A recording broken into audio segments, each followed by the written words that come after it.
We're on controller. You got it. Cool. Bayonetta. Okay, it doesn't look like I have any feedback.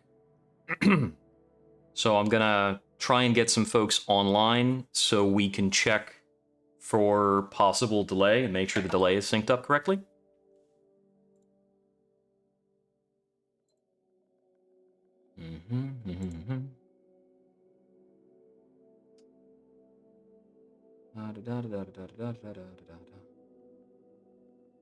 So there's that.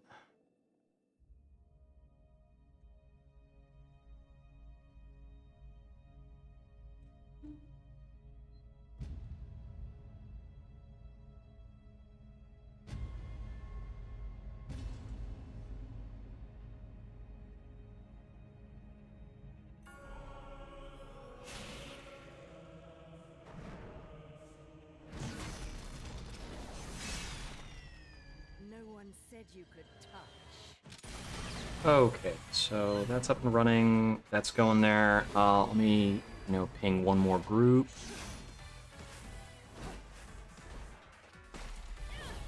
Okay.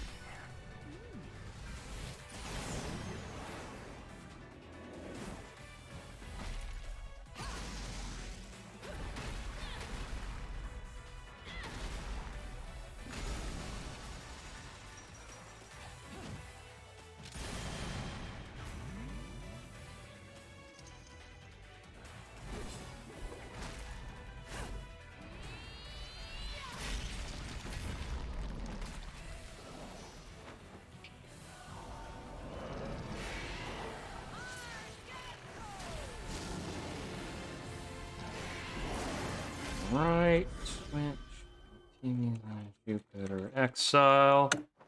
Okay, so that's going there, that's over there, and that looks like it's running. Okay, let's start playing the game.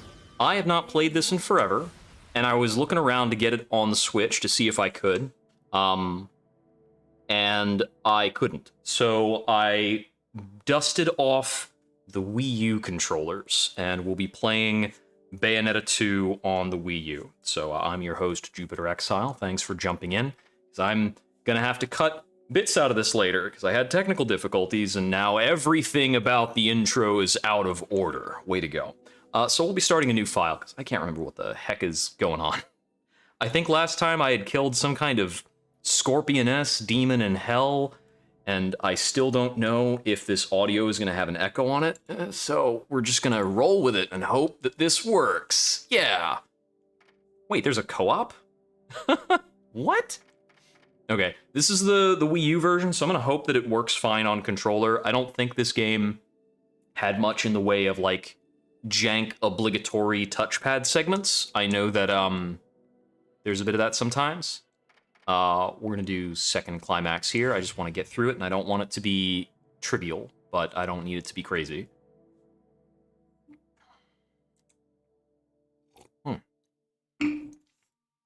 Okay, I haven't held a Wii U controller in a while, but it's basically the same as everything else. Except for the right analog being, like, right where your thumb sits, which I think is a good idea in theory, but in practice is not really... it doesn't really hold up. So you've got the face buttons are like where your right analog would be in a lot of modern consoles. Yeah, so right now I've got a delay on the video that is manually input because the capture card like has a delay in its audio. So the check is when I talk and when I move my mouth, does it look as though I'm saying what I'm actually saying? Or do you hear something and then my mouth moves? Or does my mouth move and then you hear something? The game should appear kind of fine, because wait. That'd be another question, is if the game audio is coming through weird. That's the dodge, yep. Nobody knows where the world came from. A struggle caused the trinity of realities to be split into three realms: light, darkness, and chaos. Big hit, nice. Obviously, our world was the one born from chaos. The three worlds all needed rulers. Most of all, ours. and the one that ruled the chaos became known as Aesir. Oh, that's right. That's a different combo from the first game. Oh no, it just gave me the, it put me in like the full witch time mode thingamajig. Bayo 2 is a bit different in flow because you can go into like a turbo, you can use your magic to go into a turbo mode instead of just going for torture attacks. Oh, and there's also like mecha sections, I guess, but I don't think I really got to the like mecha sections when I was playing this before. The first eternity quietly looking upon the earth from his holy mountain It's very Platinum to just be like, let's go bigger. and make it match our rules of the world. Aesir saw through reality. Okay, so I've got big cannons in my feet, because of course I do. These observations became Aesir's power. Aesir's eyes were truly the eyes that created the world. However, I think my core combo in Bayo 1 is usually like punch, punch, kick, punch. the power he wielded was split into two equal halves and entrusted each to humanity's instincts. Or you can do 4 punches into kicks. The left eye of darkness. Game audio a little quiet. Okay. Yeah, if it's maybe like a second off or a half second off, it gets to be hard to correct. Let me see. What do I actually... Once I'm through once I'm done with the tutorial segment here, or like the weird intro bit, Humans gained because this is purely narrative. There's no win-lose condition at this prologue state. control of the eyes of the world, the eyes that determine destiny. Humans could choose their own paths. They awoke to their own identities. Man is but a reed, the most feeble thing in nature. But now we were thinking reeds. Ah, We no, took don't our do that. first big step towards grand prosperity. The inheritors of the eyes of Aesir have been granted the power of creation. I gotta practice my dodge offsets. There's some cool stuff you can do in Bayonetta from a mechanical perspective. And this is, I think, unique to Bayonetta. Okay, visual is lagging behind my voice, so I either need less delay on my voice, or I need more delay on my camera. Can you tell from the game audio? Let's see, game audio you said was a bit quiet. Cheeky. Let me just dial that up a little bit. Don't bother telling me any of your kind. Okay, I've bumped the game audio by about 2 dB.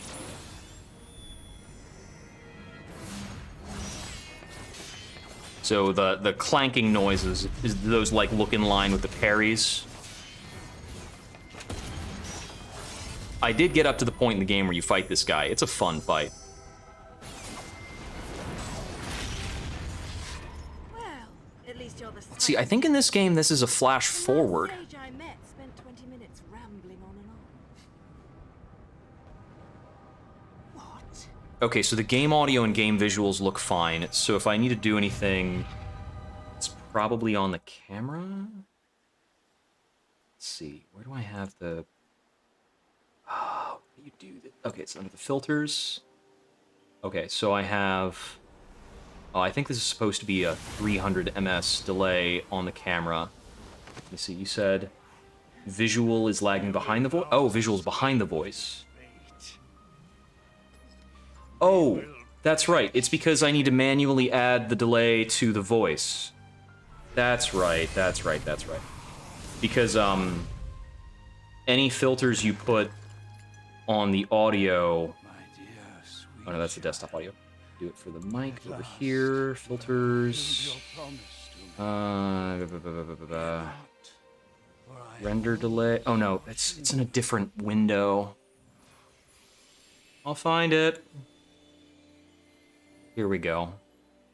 But the right It's- eye of light was lost from the world forever. Sync All offset its possessor, from the this last guy. of the Lumen sages. Set it to 250. Oh, come on. Set it to 250. Here we go. Okay. I think now the delays should match on my voiceover. Okay, let's see. We'll work with this for a while. I'll keep talking at you. There we go. That's what I forgot to do. That's what it was. That's what it was. Because for video, you can set everything relative to the scene. but audio filters, if you set them, will go across all scenes. So I can't create a console unique audio profile, or at least I don't know how to do that, if there's a way to do that. I need to also cut over to not looking at myself talk on OBS, because watching myself talk with a delay, like, really weirds me out. It's not gonna fly. All right, let's get to the game. Yeah. So when I cut this, it's gonna be technical difficulties and a prologue later. All the credits. Sitting back down again to Platinum Games. I'm meaning at some point to go back. I'm playing this now because Bayonetta 3 is coming out soon, and I gotta check out Bayonetta 3. But I should have the GameCube up and ready to go so that I can play Beautiful Joe at some point, the OG. And in addition to that, I've also got Astral Chain on the Switch that I might load up and stream at some point. So I haven't played that in a long time, and it was a kind of fun game. It's not as, like, over-the-top and meme-worthy as Bayonetta. And it doesn't have, like, as much personality as something like Beautiful Joe, and I think that holds it back a lot from having a lot of staying power. But it's like a JoJo's cop. You're like a police officer with a stand, and that's how the game plays. And you can kind of, like, move the stand around with the second analog, which is pretty cool. This is saying the battery might not be in good state. I really hope this holds up. Oh boy. I did that job for you. I was charging this for a couple hours before I sat down to play. You know, it can probably charge off of the computer. Let me see if I can plug it in. This is why I can't have good things. You're some piece of work, you know that? If you weren't already lined up to go to Inferno, you'd be well on your way with all the shit you pull. Dressing up like a nun just so you could off some angels and keep the underworld happy. Hey, I'm talking to you. Thank modernity for the standardization around USB, although these are micro cables for the Wii U, which are pretty old. It might be micro, might be mini. I always forget which is which. Whew. Okay. Yeah, the battery is changed from red to orange, so I think we're good. Let's kick back. Hydrate. Should be good to go. Wait a second. I ain't done here. If I don't get what I came for, I'm gonna be the biggest mutt in the city. Enzo's voice is higher in this than Bayo 1. I think they changed him out. I know better than to tell you a damn thing. I'll never hear the fucking end of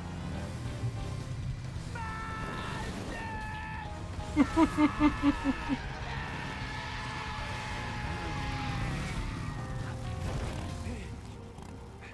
John's back with the bike foo.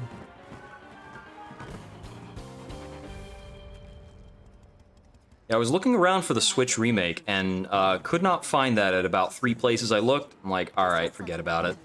Looks like the Switch remake is still, you know, 40 to 50 bucks to pick up. It was not a big printing. I still haven't quite figured out how a broke, bumbling wise guy managed to turn himself into a semi-respectable family man. Forget about it. And what's this Ceresa shit? You're about as sweet as my Nona's grappa, you know that? Some witch with amnesia goes around calling herself a weapon, and it turns out she really got stuck with a kid's nickname. That shit's rich, I tell you what. Our friends in Paradiso are far too quiet. I'm sure you've noticed. But they aren't the only ones. I think, I can't remember from the trailers of 3 if Bayo still has short hair in 3 or not. To be a bit upset as well. For one, they locked her in with the weird, like, spiral coned up long hair because having long hair was like part of her power set, but for 2, they're like, you know, it's magical long hair anyway, I think we can break the rules.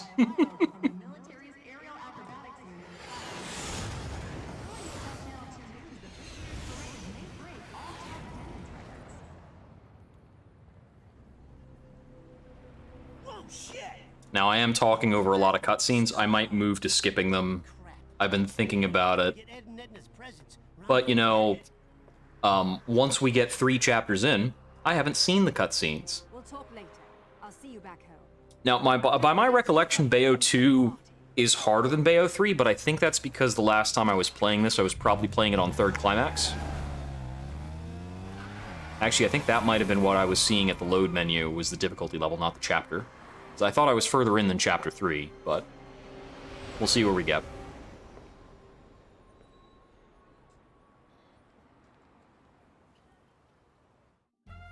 What's the matter with you? I told you what I'm after. A jet. I want a toy jet. You know, the kind with wings, flies in the sky. No, I'm not buying any damned angels. Yellow, blue, I don't care what color they are. I learned my lesson with those bastards, you hear me? Just a normal damn jet, please. You hear that? I want one of those. The thing's flying in the air right now. This is a really protracted scene with him complaining about jets.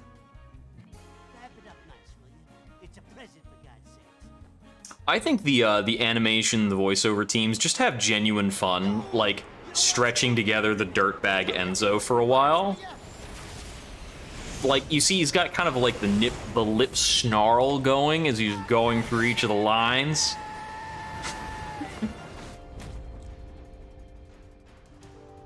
You know, I try to avoid doing this in my Sunday best.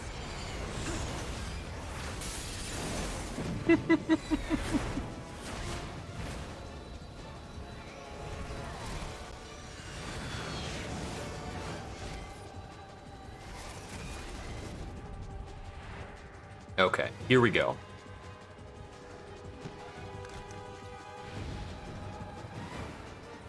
At least your lot still knows how to make an end. Let's try and figure out our bread and butter from here. I think it's probably still like a 4-swing combo like punch, punch, kick, punch.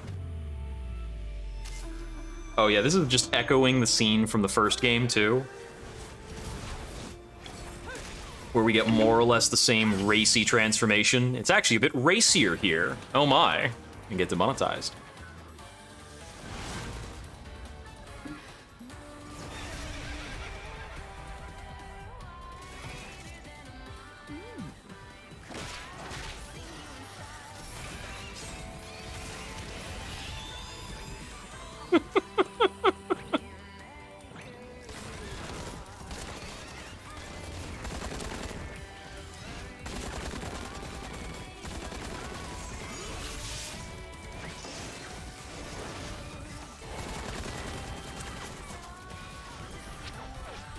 Alright, it's gonna be a challenge to perform at anywhere near this level when it, like, starts being me in control of the character instead of, you know, cutscene bullshit.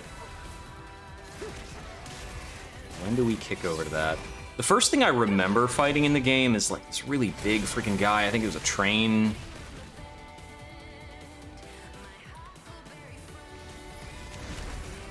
Okay, here we go. Yeah, we're not doing that. Punch. Quick tutorial. Minus for next. Okay. Just jamming on some stuff here. Okay. Oh yeah, they changed that sequence. It's a lot slower.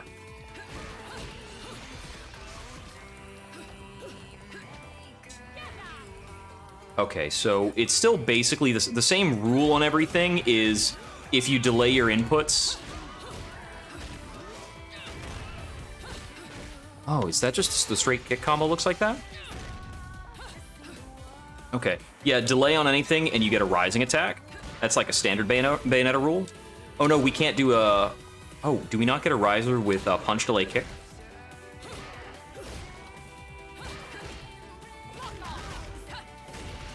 Oh, I can't do delays until the first, until I've gotten 2 hits in?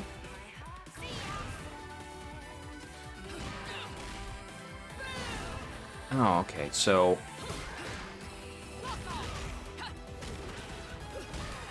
And it should still be the same rule of punch, punch, delay, punch, punch string.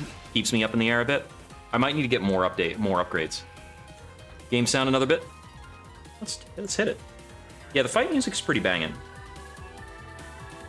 let's go with that for now. Okay. Yeah, and you shoot mid combo. I was watching a speedrun of this, and mid combo shooting is actually like stronger than I had assumed.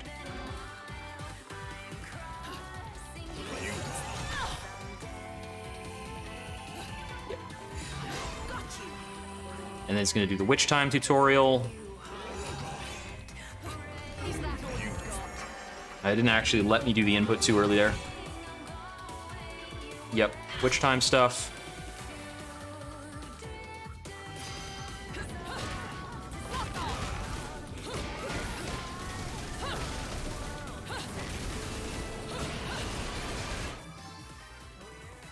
Yeah, Halos, got him.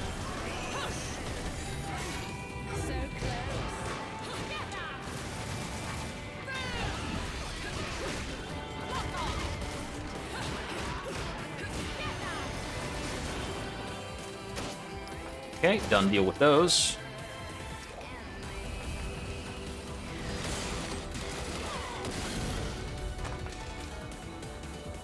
This is why I never buy anything on sale.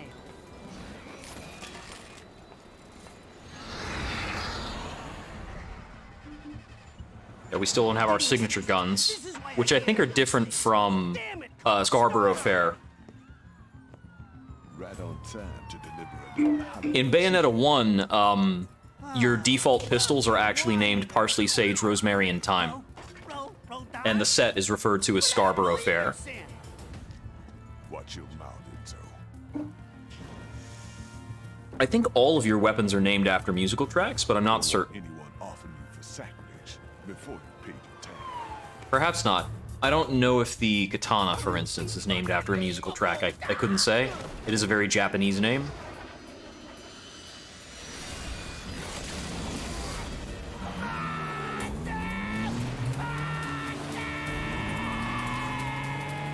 They added to the first game in a remake, in like one of the subsequent remakes. I think it's available in the Wii U version, but it might have only been made available on the Switch remake of Bayonetta 1. They added a challenge fight against Radon.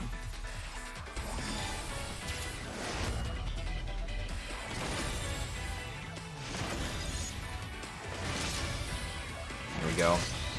I think our Bayonetta 2 pistols are also Scarborough Fair, just in a different style. They changed the color scheme over to blue.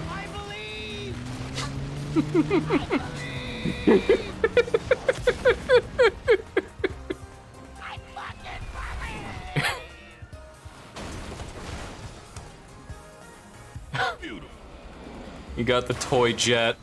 Now it's time to be naughty. Another round? Oh, okay, we're getting into magic. So yeah, Umbran Climax is the new feature.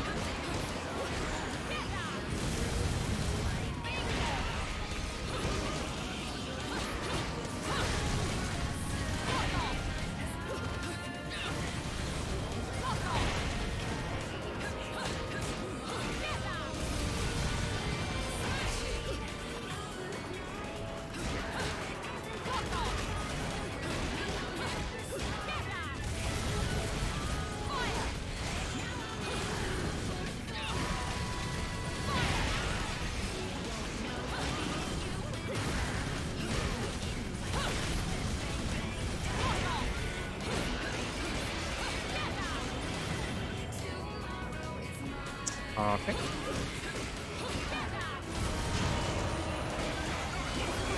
Go for some portrait attacks. It's always fun stuff.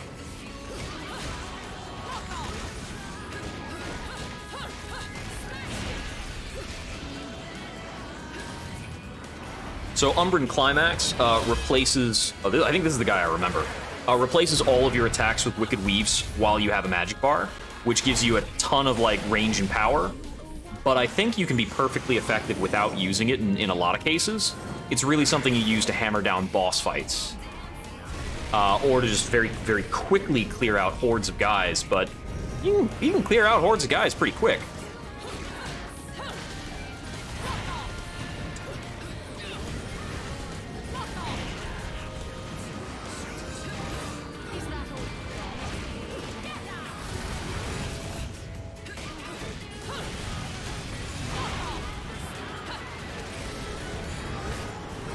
No, thank you.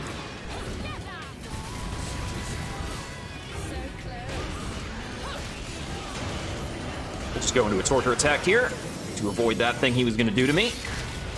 And you can just kindly die. Oh yeah, we've got a health restore, I think.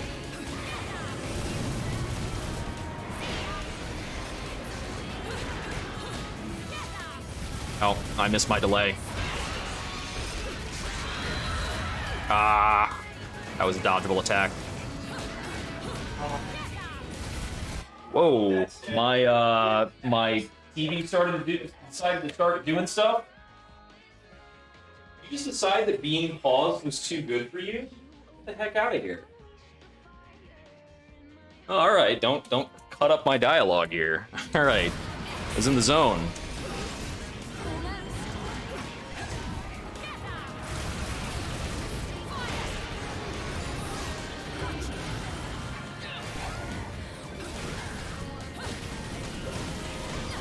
Oh no.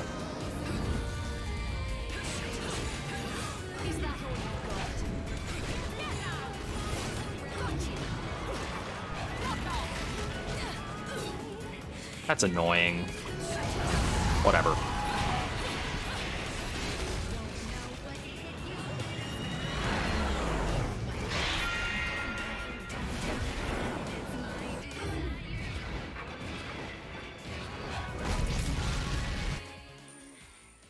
Silver medal, because I got hit 3 times. Alright, let's rock. Yeah, this is the guy I remember being the first challenging thing I was up against, but I was playing on, I think I was playing on a higher difficulty last time. Don't recall.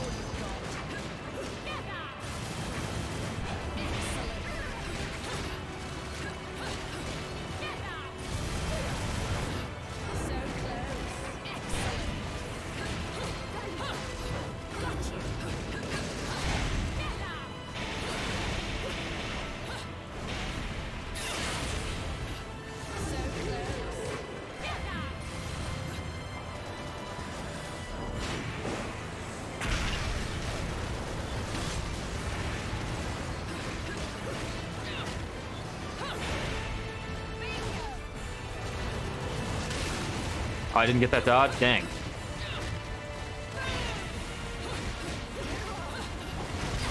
I dodged too early there. Ah, I'm missing all sorts.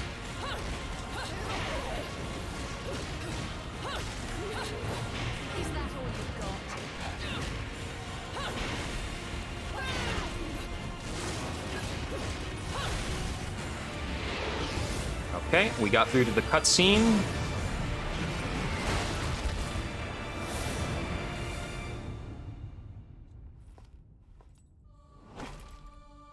That was quick. Did you get everything? Forgot the caviar. You think they're still open? Just like classic D&D banter, we're about to have a very eventful 6 seconds. Let's finish this quickly then.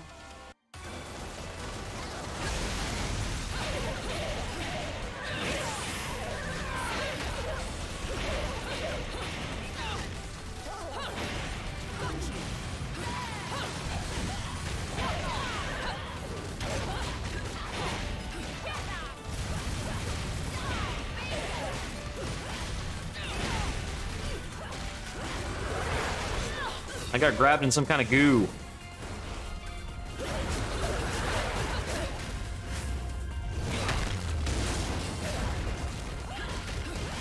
I don't know how I triggered that. Ah.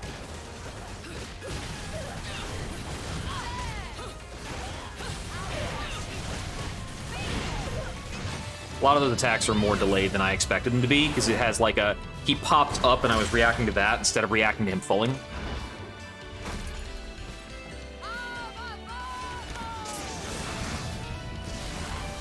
Classic finish, giant dragon thing.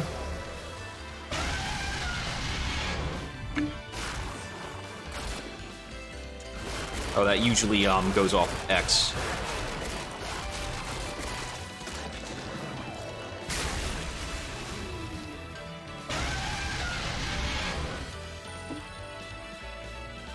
Yeah, it took a couple hits.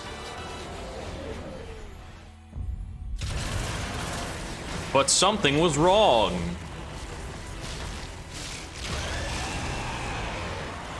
So all the creatures that Bayonetta is generally summoning, she's using her hair as a medium to invoke them. They're not supposed to be able to just show up, which is what's happening now, problematically.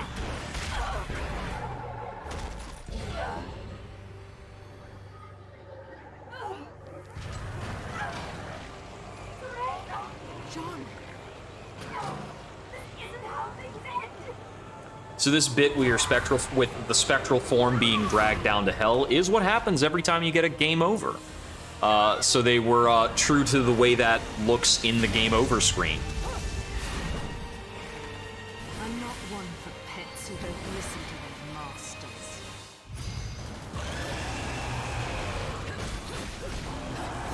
Is that all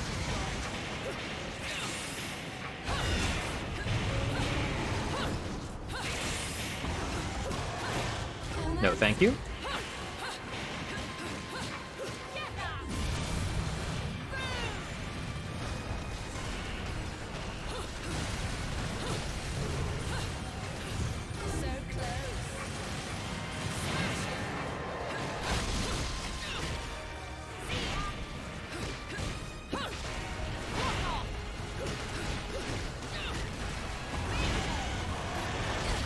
I dodged too early.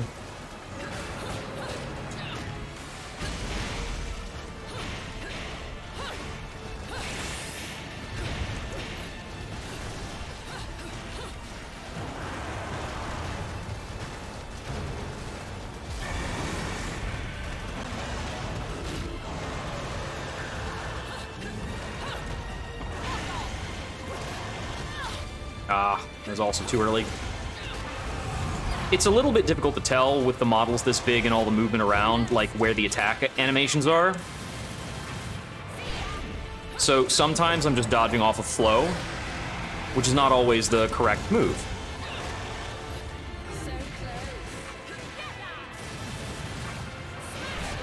We've got a big health bar, but I'm pretty sure we don't have to work all the way through it for this.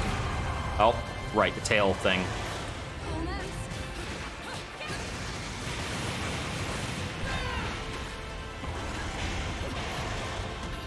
I dodged way too early on that one. That was weird, because it got me the slowdown.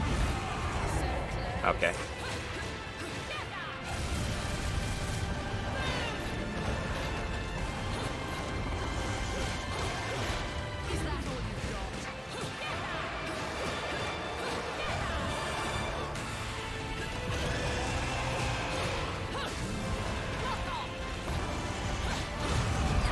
Oh, that was a tail sweep again. Ah!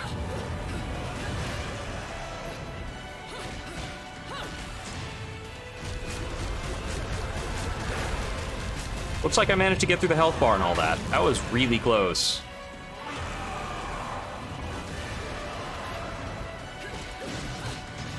There we go. Oh, did I trigger a special stun to get that punish set up? I might be. I might have interrupted an important attack because he was doing like an inhale thing.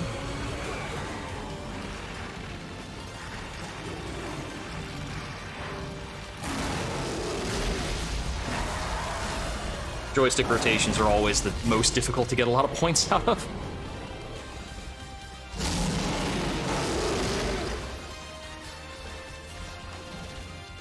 All right.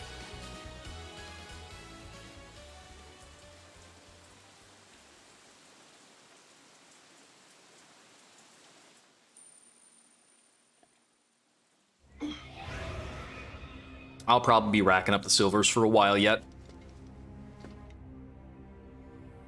Lumen Sage. Is revenge not all you desire? I know the one who destroyed your world. I know the one who destroyed your love. Who?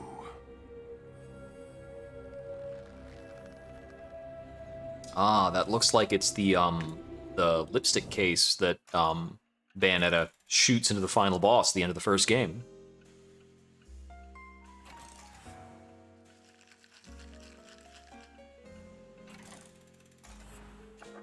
Dead witches get dragged to hell.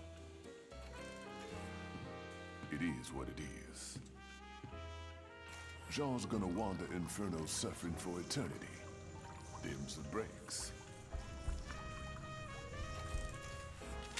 I didn't ask you to tell me what I already know, Rodin. Especially if you're going to be flip about it. Okay, before I have health upgrades, pointing a gun at him is meaningless. I'm gonna throw that out there. You might be that good in cutscenes, but I don't got that kind of mojo. Something's up. The balance of powers that keep things in check don't feel right, does it? You know, she's pretty hot for a dead chick. Wasn't a big fan of her shit when she was in the realm of the living. But looking at her now... Nah, still not a fan. She's not dead, Enzo. She's right, Enzo. You're only really dead after your soul's been completely absorbed into another realm of the Trinity. But that's just a matter of time. 'Cause I don't see no way of saving a soul lost in hell. What about the gates? So this is a good, like, story mix-up from the perspective of how the game is kind of arranged. Because in the first game, you're exclusively fighting angels. And this one, we're like, let's fight demons too. I mean, why not fight demons? They're demons. You need this. The heart of an Umbra witch. The magic that keep your kind alive in this world for eternities. Should keep her body in this realm stable. But you'll need to reunite this with her soul if you're gonna try and bring her back. I figure you got about a day before it's game over.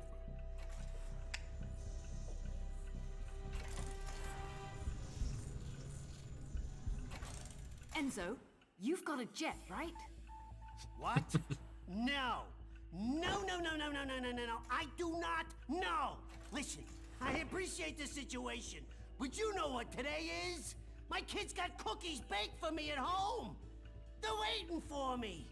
And I still gotta play Santa tonight. Let the real Santa take care of the presents. Now let's go. Hey, I said I believed, but Ed and Edna, you can't put one over on those two little fuckers, let me tell you. Hey, let go! Let go of me! Why do I always get wrapped up in this shit? This motherfucker. And thus we set off to Thimbleventer, another kind of verged location. The first game takes place in a town that is, like, freakishly close to Paradiso. So you keep going back and forth between the town and Paradiso, and you don't get to Hell. And I believe Thimbleventer is close to both? I don't recall.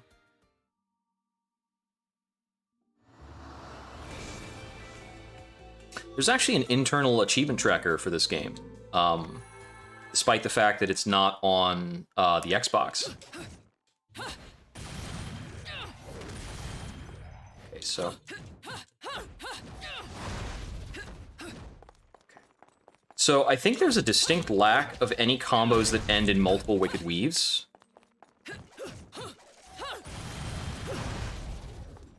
Yeah. Okay, so that throws a punch. The sacred I think I can do mountain triple of punch, triple kick. Thimbleventer. What does that end The in? joint's supposed to be the link between Inferno and Paradiso. There it is. They say there is an entrance to Inferno, the gates of hell, somewhere on this mountain. Funnily enough, also the name of Radon's bar. Hell, no one even knows Pretty if it's cool true. name for a bar The only owned by a reason this demon. overgrown rock is worshipped like Thinking some up god in the bar first names to place suit different is that no one's ever been circumstances able to get is close always to one of the it. fun things to do in It's like fantasy. they don't want you there. Every climber ends up stranded or There's worse. from the famous And inn, the don't even try Yawning to fly a Portal, plane near that place. which does not sound like the name of an At inn, least your soul doesn't have onto more all luck sorts of other whichever things. afterlife you got lined up, right? In Hearthstone, I suppose it's just the tavern, but that's referencing any number of inns in the World of Warcraft.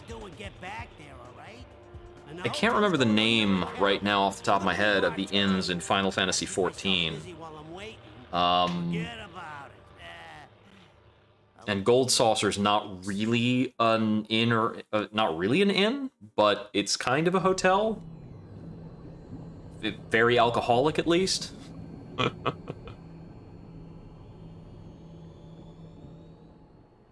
It's a shame that the Gold Saucer is not named after, like, a classic Final Fantasy character. I can't believe you, Enzo. I didn't know the in-flight service was exclusive to fat Italians. Renting the plane ain't free, you know. That Although, reminds me, you owe Alex you would the notice kid. if you're hanging out in Gold Saucer that things are named after, like, Saboten or Sabotender or things like that. Quicksand? Oh, that's right. That's right. The Quicksand is the name of the bar in Lalafell Town. Got the name of it. There it is. That's Fimbleventer.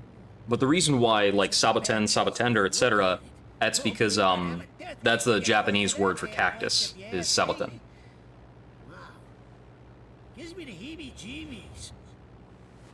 Which is why, like, that's the cactuar, which is that whole theme they've got going on. Goofy little monster. This is not exactly a jet.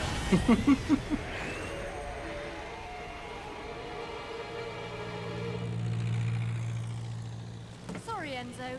This is where See, I was making up Say hi to the a name for a dwarven tavern to put into a D&D game.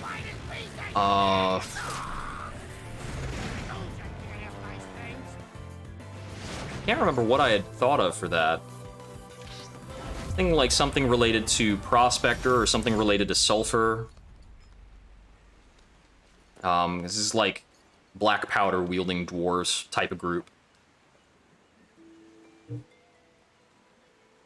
Naming dwarven families is also really fun. John, Because you often want to relate it to history, and then the name of a character can be like a lore hint, which is really cool. There we go. Okay, we're in. Often there are breakables in these places that you might want to check if you want stuff. We get our cougar transformation, or our leopard transformation immediately in Bayo 2, so we don't have to get further in the game for it. And oh look, there's a drop over here. These are the lore thingamajigs. I don't think we really need these for any particular reason. Okay, this actually tells you about Panther Within in the opening area, just to let you know. Because they give you much bigger areas to run around in than you start up in Bayo 1. Yep, we got a treasure chest over here.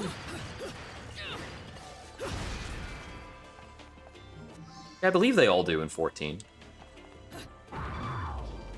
I don't remember what anything is in Gridania. You gotta ask Coal Miner about that. He's the only one who likes Gridania. And I think it's like... I don't know if he likes Gridania. I think he has Stockholm Syndrome for Gridania because he's forced to be there to be Lancer.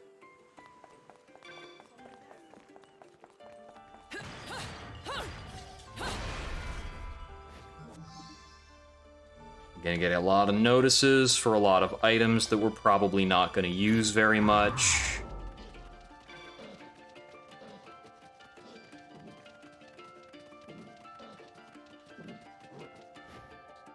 So all the people appear translucent, and the fact that we're running around is not causing a stir because we are like out of phase of reality with them. We basically spend the game in kind of the ethereal plane. For those who are behind on Bayonetta lore, which, you know, is perfectly forgivable.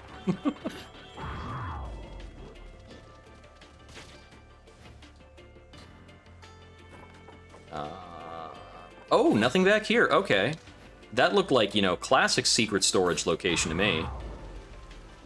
Okay, up here, looks like we've got a portal. I think this is probably like a shop or a save thing. What do we got? Unknown entrance. Oh no, this is actually a challenge area.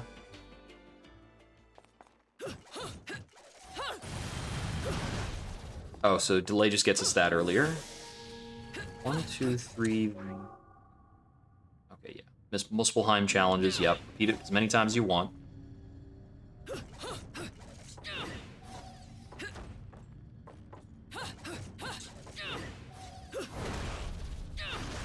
That's a double weave.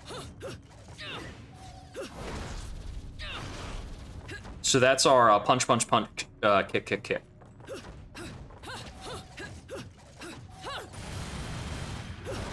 Okay, and our 3 kicks into punches is just a really long combo?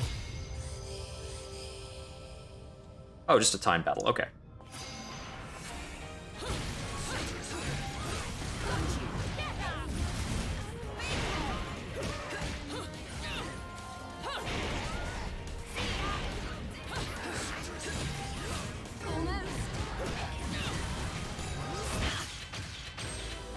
Oh, it's time battle against literally one guy. And we get a heart piece. Cool.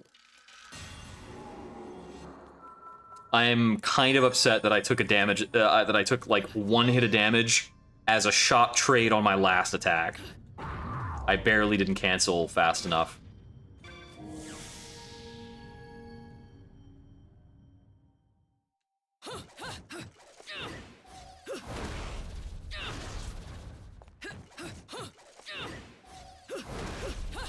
Okay, so that actually cancels pretty quick.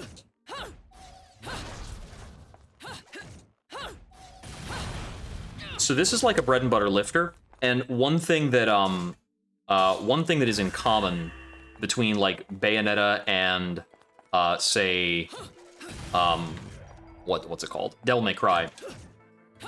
If you're performing a lifting attack, a lot of lifting attacks will possibly, but not necessarily, pull you into the air. We can breathe underwater. We're a witch, doesn't matter. Literally at the bottom of a lake for years. Another heart piece. Good stuff. But if you hold down the button at the end of a lifter, it's going to put you up in the air, which is dandy. So you can kind of air chase enemies. And that's usually your best means of staying safe. We don't have our path now visible, remnants of some special power that fades away. Okay, whatever. We just walk through this. Cool.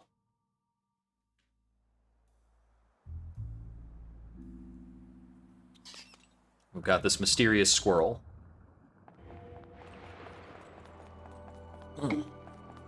Yeah.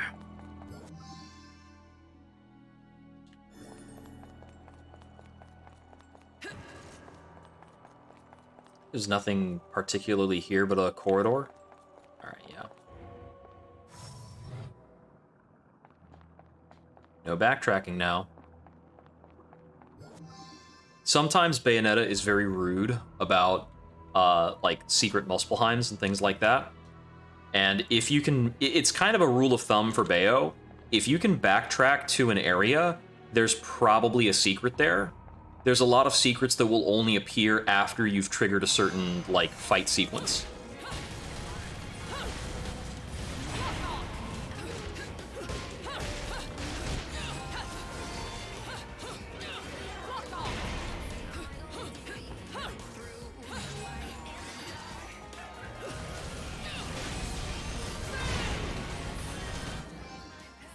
What is this? Oh, crafting materials.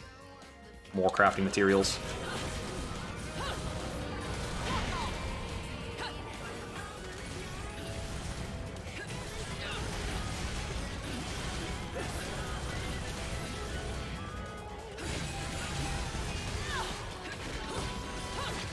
Okay, one of those got me while I was practicing dodge offsetting.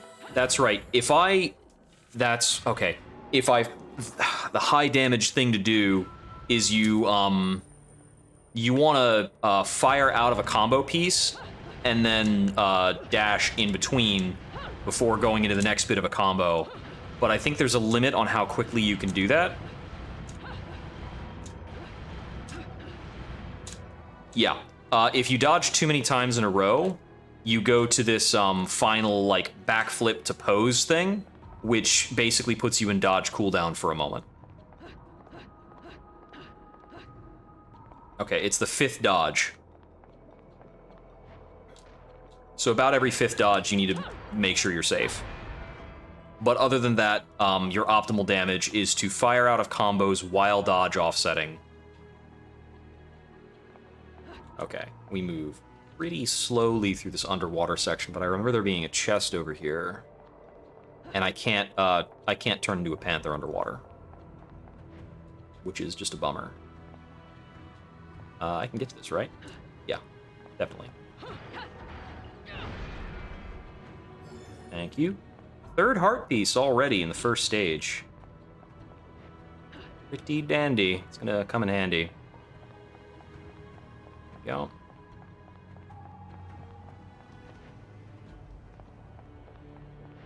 I think they gave Bayonetta these sleeves just so that they could hide, like, how much ass they're hooking her up with for this game. I think up these stairs might be a secret, but it might be the correct way to go. I'm not sure.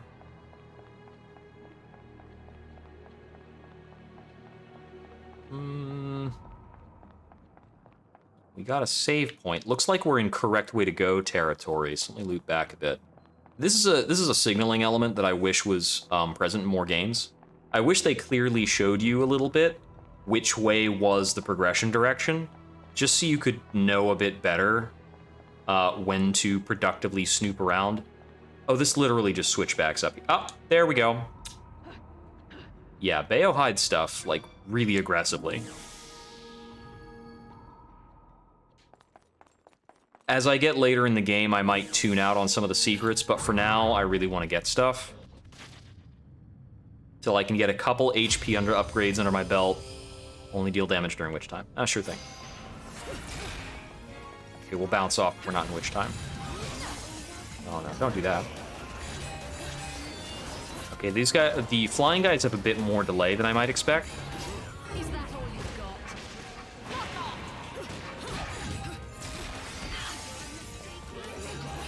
Almost. Excellent.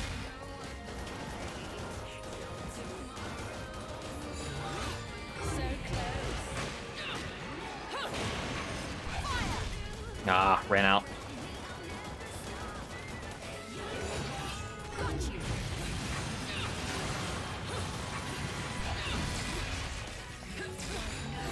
Almost. There we go.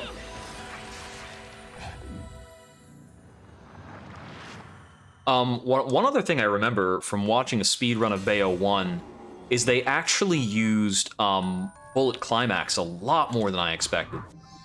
So that's a part of an extra magic pip. And bullet climax is actually pretty fun to look at. Because it's just Bayo going into, like, guns akimbo, various directions mode. I'll have to unlock... Oh, no, you actually start with it here? It's this big impact shot thingamajig. It's also her neutral B in Smash. Takes a little longer to get into it in Bayo 2, it looks like. But I recall it's quite damaging. Or rather, I was surprised to learn that it's very damaging.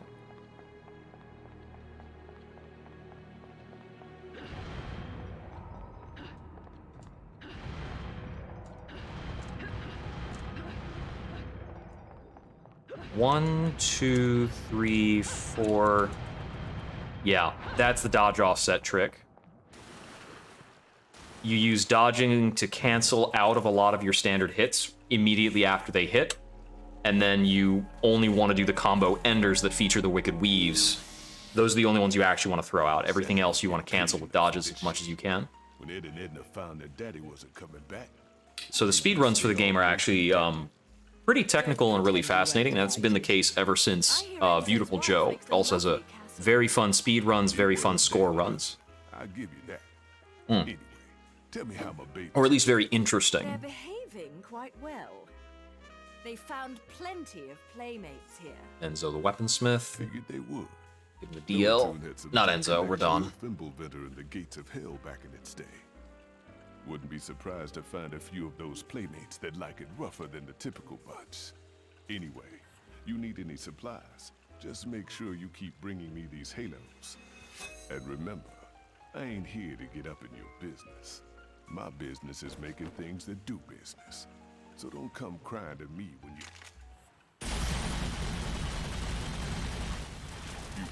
Think you gotta do everything alone? I'm here to help. Just make sure you don't bust a cap at my ass.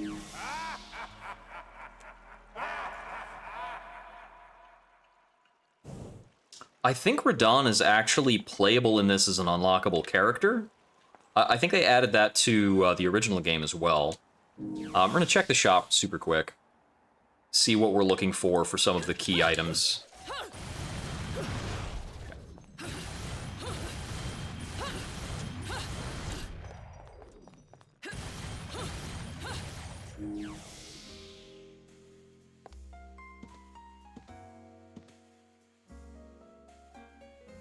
I think continuing to fire while dodge offsetting might be an addition in 2. I don't remember if you do that in 1 or not, but you might. I think in 1, by the time I learned dodge offsetting, I was mostly using either the shotguns or the cat claws. Okay, definitely not going to be getting weapons early. You need to unlock them. Accessories are usually super expensive, but very important changes.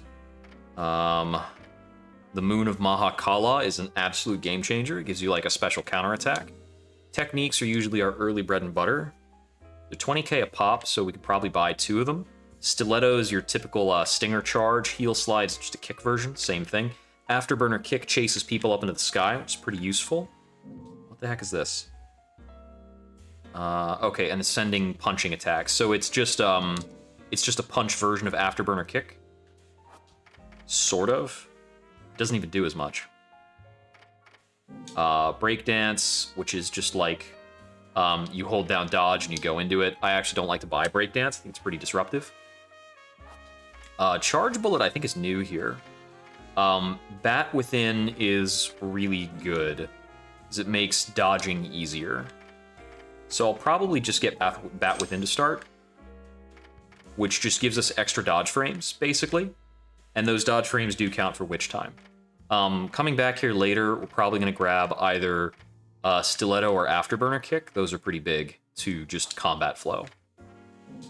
And Radon's treasures are like cosmetics and stuff like that. So I want to have like 40k coming back. We'll try and get that done.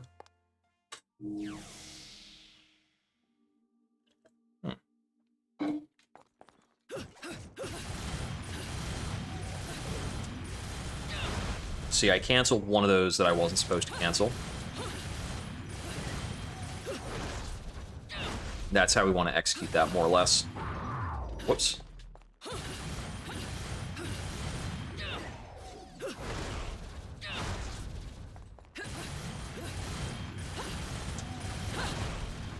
That's a decent one. So when you're doing it right, Bayo should kind of look like she's firing her guns really constantly. Oh, extra fight.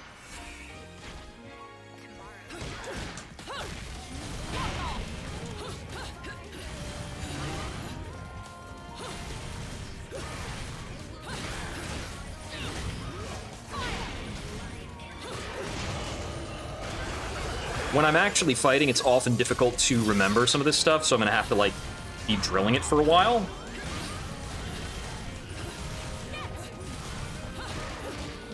I was at the wrong stage of the combo.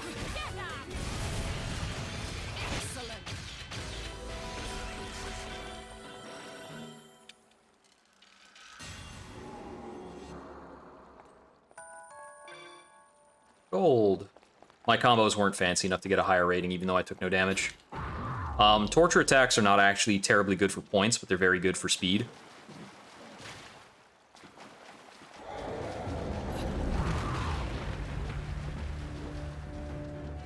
Okay. Guess I keep going forward here.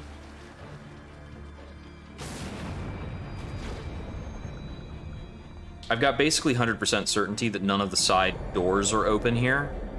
The game doesn't usually troll about anything like that.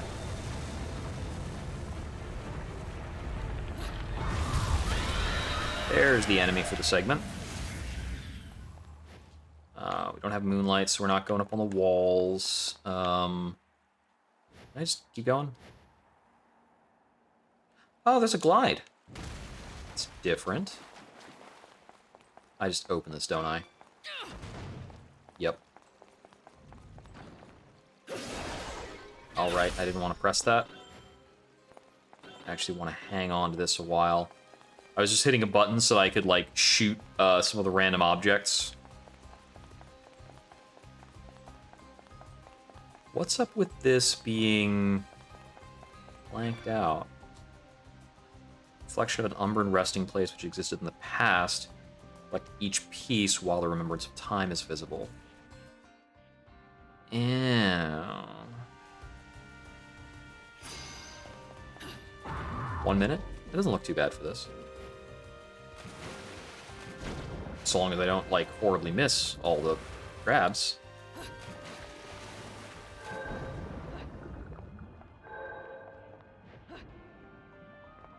Okay, I think jumping and dodging is not advantageous. I thought it might be.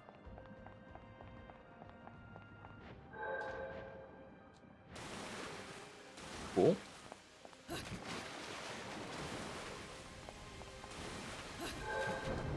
There we go. Not bad.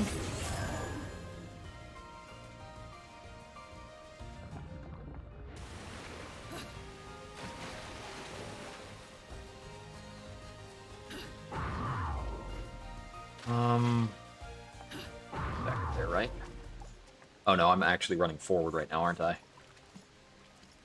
Or did I walk around? I think I went around this trigger by going in the water, and then I walked back into the trigger.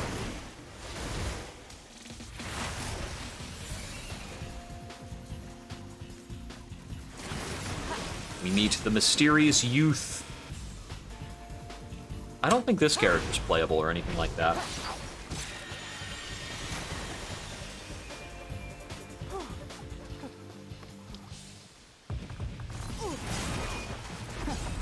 It's often a difficult kind of balancing match when brawling games give you a secondary character to play as.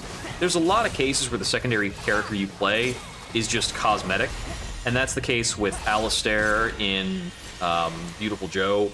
He's not very distinct. I think he's got some changes because Alistair actually functions on a Devil Trigger system instead of the passive transformation that you get for Joe. Well, at least it won't be a boring trip. Which is a lot harder to actually play with, but the fundamental gameplay is the same. He's more button-heavy, I'd say, because of the Devil Trigger effect. You're putting on quite a show, little magician. Oh, you like that, huh?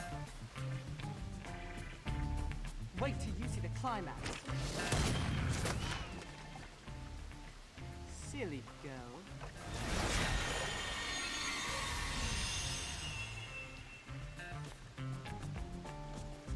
You'll have to do better than that to earn a tip, my dear. Who the hell are you? I'm just an innocent little girl lost in Wonderland, suffering at the hands of the Queen's trumped-up troops. Hit one, huh? Enough riddles. How can you see me? Because we're both in Purgatorio, you see. Purgatorio? Oh yeah, classic amnesia thing. Are we heading to Thimbleventer on a shopping trip for Mummy, little one? Maybe. But she told me never to talk to strangers. Stay out of my way, or I'll make sure you never get in it again. Ooh, scary. Off with their And heads. this character, whoever it is, with the cards and such, seems to be loosely our point of view character when we're tracking from They must have heard me. chapter to chapter. The chapter transition is the character's hand moving to and flipping over a new card.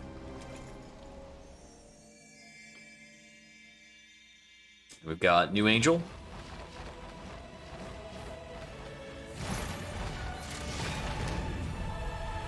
Oh, this is just the official introduction of this guy, but we fought a couple of them so far. Let's see, so it's 1, 2. Ah, getting it wrong.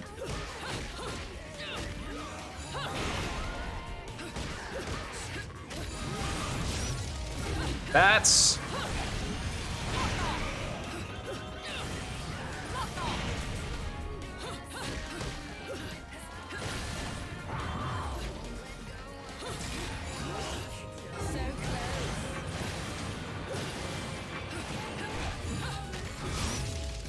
No, thank you.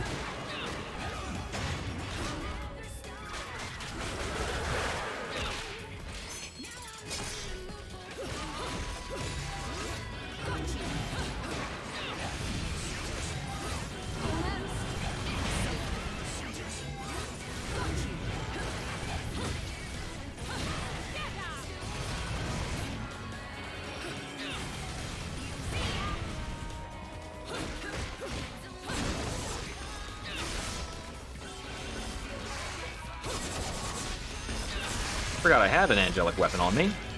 They changed the button inputs on those.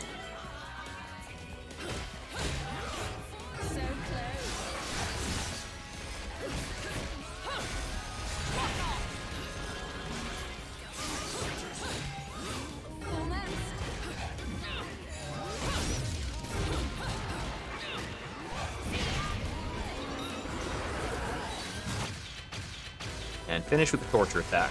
That was a pretty good string. Hot topic Yugi. Yeah, that's about right.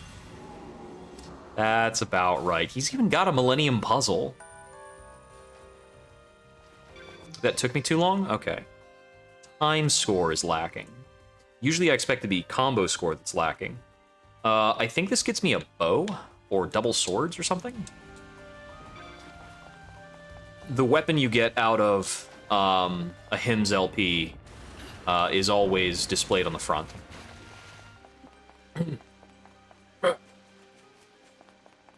Okay, so that's actually a good change in the controls, to have your angelic weapons bound to your like gun shooting. Because standard gun shooting is not like really productive terribly unless your enemy's very far away. There are some fights where it's a really big deal. I think there might be something else underneath here. Oh, look, two things. We've got another vault here and a Muspelheim. This is just a random thing. It's not important. But this could have a pretty good unlock. A lot of these have pretty handy things going on.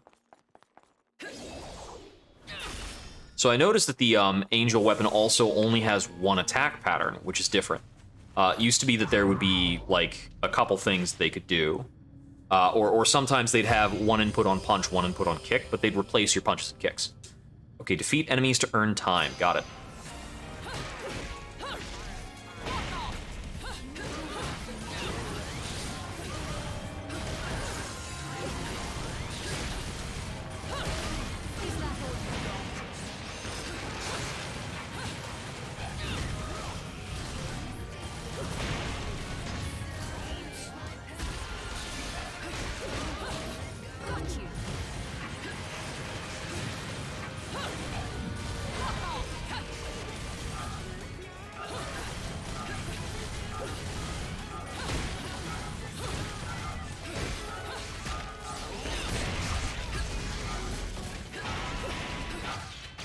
Okay, we got it.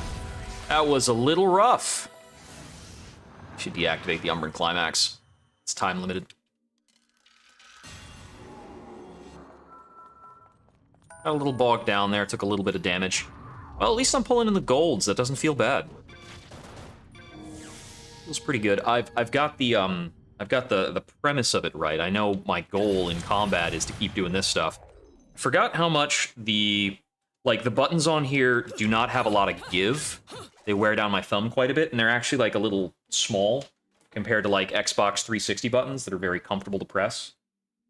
Can't actually press these because they're wired into the computer, and I have no idea what it'll do if I just hammer on them. But I'd say that like the diameter is at least 50% bigger on an Xbox controller button than like the Wii U controller buttons.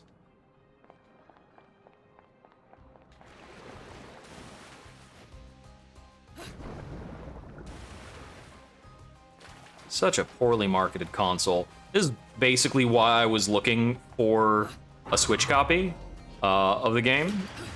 Is because the Wii U controller is kind of stuffy and uncomfortable compared to like the Switch Pro controller. It's actually a good controller. I mean, the Joy-Cons are really bad to do anything serious with. I do not want to button mash with a Joy-Con. It's awful.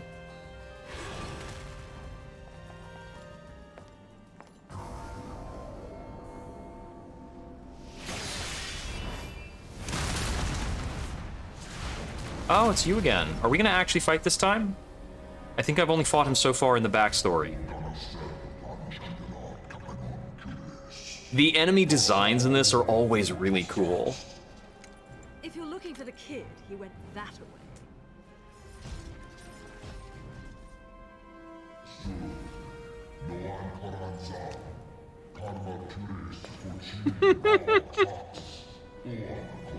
She just has that look back over to him like, yeah, you're just gonna jabber on now. Ugh, let's get it over with.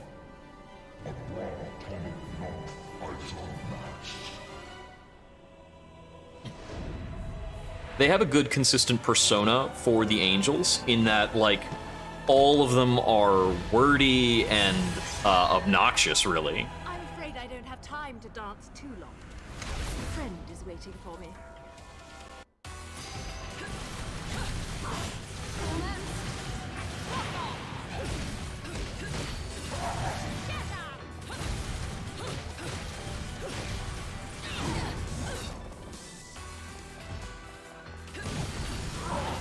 Is that all you've got? Got you.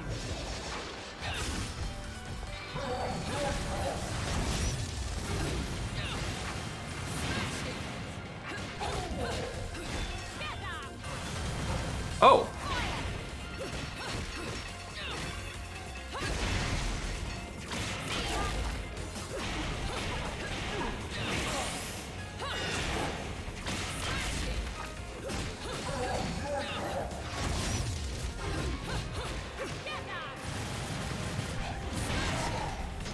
So as long as we're in Umbran Climax, all of our things that would normally be Wicked Weaves are upgraded to summoning attacks.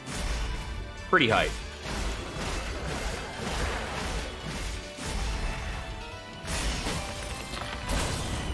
Ha ha ha ha. That was a fairly clean kill.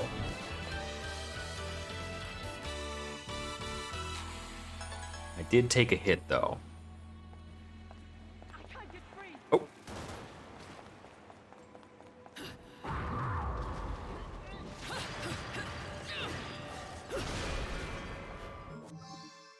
Yada yada. Yeah, it's just a healing thingy. Oh, it's different button. So these little glowing crows are like just fancy pickups. You get an achievement for collecting them. And I think they unlock some cosmetics. These Muspelheim locations actually have not been terribly rude compared to like Bayo 1. In Bayo 1, I think these are super obnoxious. What do we have as the challenge? They're also harder in Bayo 1. Don't get hit. All right. This is a cool challenge to do.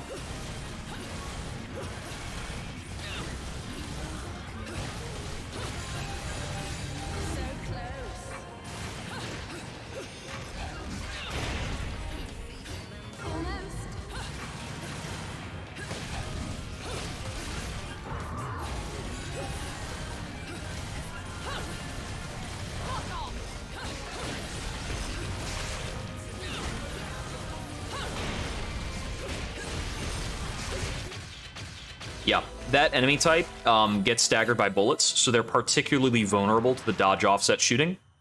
So every time I start shooting them, I go into a dodge, they stay staggered. I just keep rolling on that until I get in my weaves. Good stuff. We are really racking up the Broken Witch Hearts. Yeah, if you just blitz through the game, you will quickly and easily miss a lot of HP upgrades.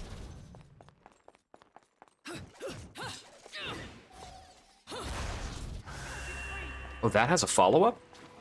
1, 2, 3, that, delay, this. Ah, okay, yeah, we get another double weave out of that. Okay. And how do we cross over to that? Is that just a clever bit of jumping? And that's a magic pearl. Cool. Ooh, really grabbing these up. Yeah, that's an upgrade. Cool. Rather, I got a full triple. I did not get the... Come here, you. Ah! Really being a pain in the neck. Seems like I can't just run up on him. Every time you move away, they reset pretty quickly, so... There we go. Stamps! Oh yeah, that's right. You could, these give you stamps that you could use in the Miiverse to, like, send to other people in case, you know, you were really wanting to get into the social features of the Wii U. How relevant.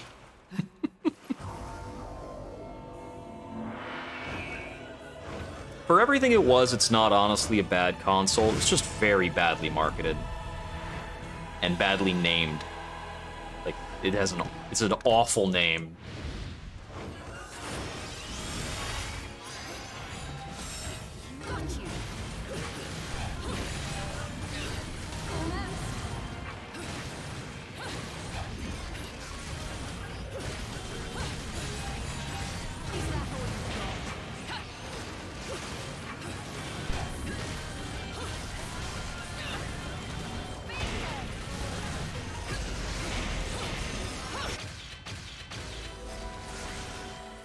Quickly tie it up with an Umbran Climax.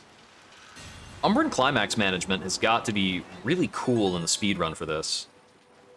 Platinum! Something else that's interesting on that is, So, they're after you too, then. Have you been naughty? Keeping secrets from Mummy? Nope. Nothing comes to mind, love. Sorry. But since this is your bloody mess, do you mind hurrying the fuck up and getting rid of this thing? Now, that's no depending on how tight the Halo routing was, you might need to get certain ratings to get Halos by a certain period of time. I think that comes down to whether or not you need to get an accessory. Because as we showed off, like, abilities aren't very expensive. Like, I can get bats within super cheap. You might also actually play the game on New Game Plus with a lot of unlocks and weapons, or that would be a different category. That's not unreasonable for a game like this, because the challenge doesn't change that much with New Game Plus, and the speed that you can clear the game at doesn't change very much, because you don't generally increase your damage very much. I think there's an item, I know in Bayo 1, there's an item that converts Witch Time into, like, every time you would trigger Witch Time, you instead just fire out little, like, orbital shots that home in on things. And I think that was a good damage positive in a lot of cases. When you're playing Bayo at a high level, the highest difficulty level of Bayonetta actually removes Witch Time from the game. When you're playing on the highest difficulty, you can't go into Witch Time. So you learn to play the game without Witch Time, and then power-ups like that that convert your Witch Time into something else become a lot more powerful, is you can't activate traditional Witch Time. Learn to talk to a lady. We don't react very well to being insulted. I think I think Witch Time is also less effective on 1 or 2 steps up, but I don't remember. And in a lot of ways, that's a throwback. In Beautiful Joe, the foundation of the game is that enemies telegraph their attacks for high or low, and you can, like, jump them or duck them to avoid the attack. And then once you avoid them, they get dizzied.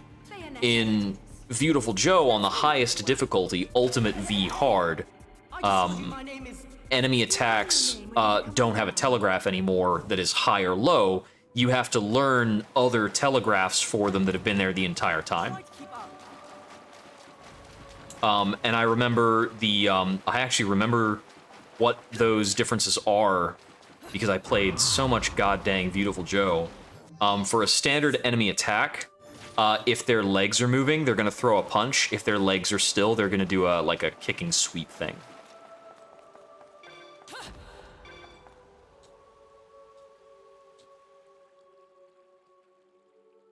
And then there were some enemy types where the startup is ambiguous. And those guys, you actually had to slow time to see some of their attacks properly. There it is. There's like a Black Ops enemy type, and they would do the regular telegraph for their first attack. You'd have to slow time for their second attack. And then they would either do, I think their sequences were punch, punch, kick, punch, or punch, kick, punch, kick. What are you doing?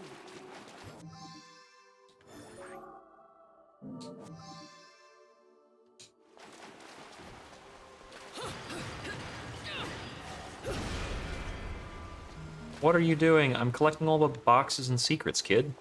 Duh. Do you not respect all this? Is there anything up here? No, okay. I thought that might have been a ledge, but it was not.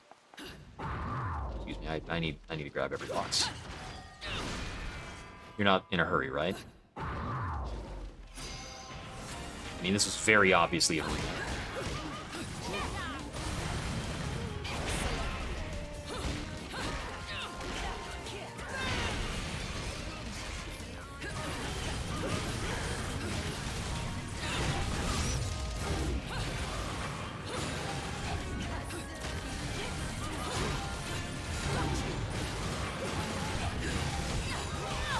Whoa, just quit it.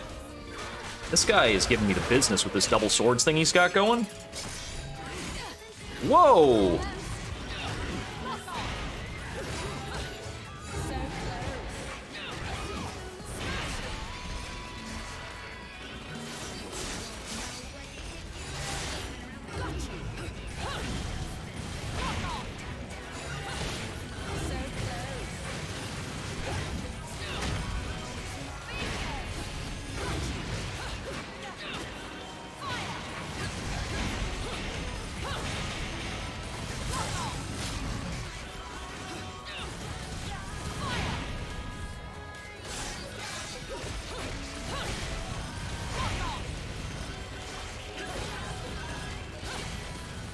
You have anything else?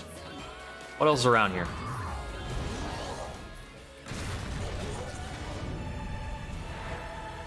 New guy? Alright. Urbane, second sphere virtues.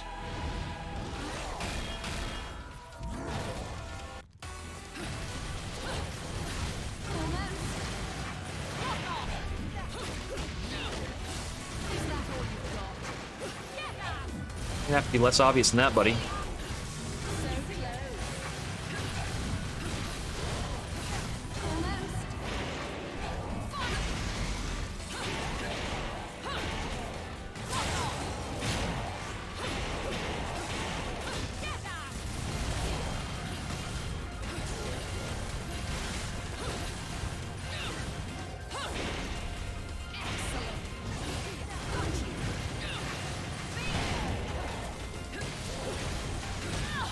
Oh, he got me there. That's a cannon.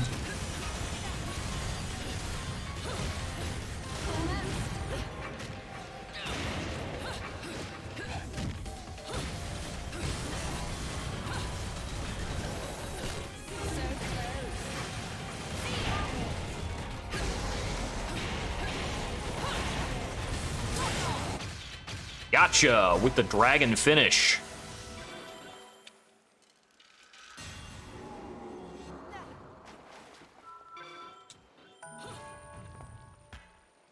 Big weapons are still picked up with the same animation. Cool, cool.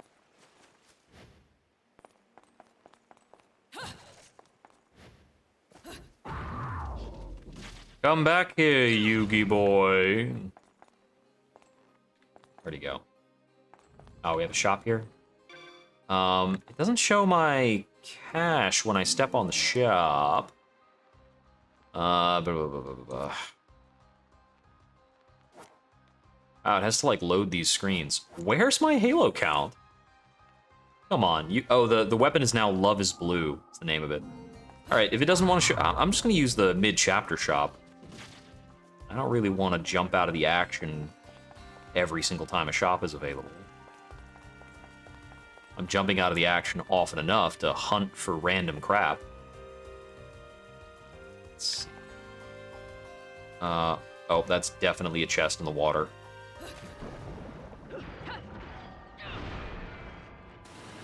Halos. Okay, now I can see my halo count is like 40,000. I want it to be more like 50,000, so we'll definitely have that by end of chapter, I think. Seems a pretty safe bet. Try to keep up. Yeah, you say that now, but a giant monster's gonna come rippling through this. Oh, one thing that is kind of neat, and quite the throwback, is when you're running around in Bayonetta's Panther Within, you have, like, flowers following you, just the same as Amaterasu's run from, Okami. Because it's the same people making the game. Sure, just because you asked, tall, dark, and ugly, that makes total sense.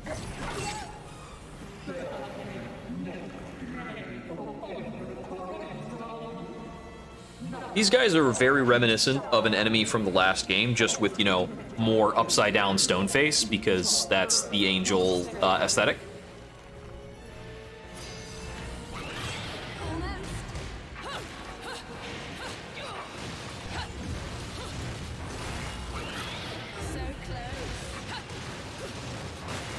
As you, if you're checking the health bar, you may notice that the Angel weapon does immense damage.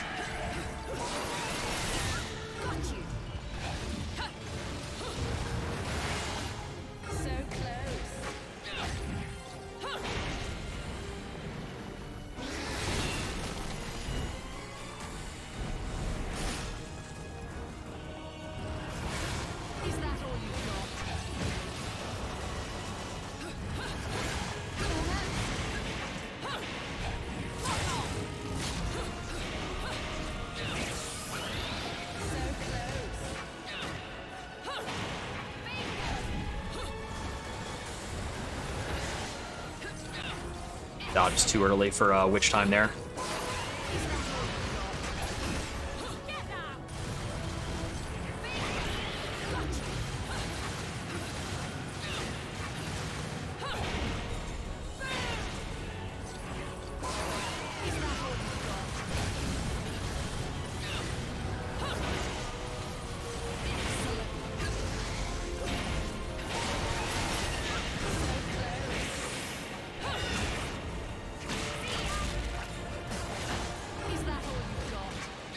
Almost got him. Here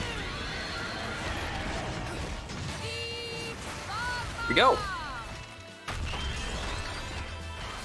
Yeah, Clover does that all the time, and I'm a big fan. I mean, I love so much of their stuff. Well, Clover, now Platinum.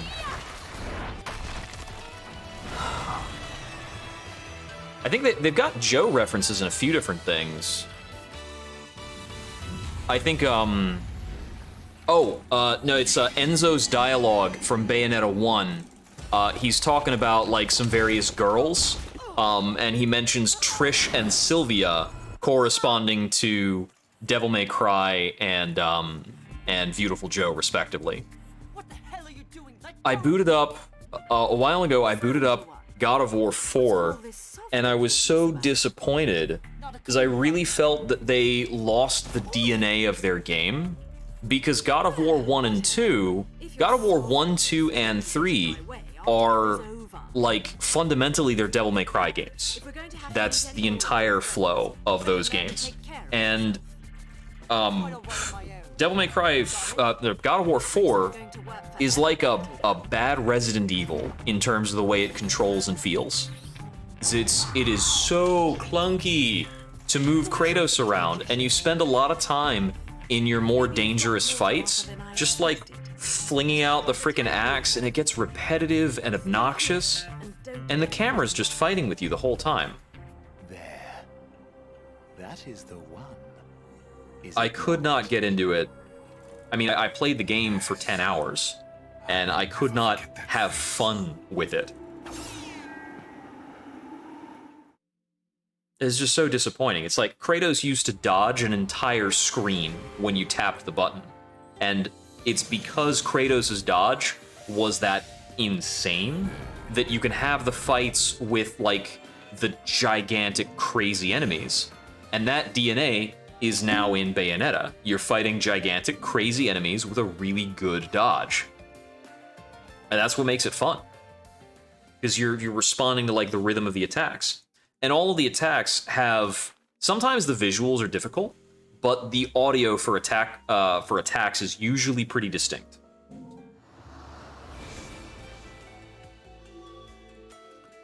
Okay, and do the mid-act shop.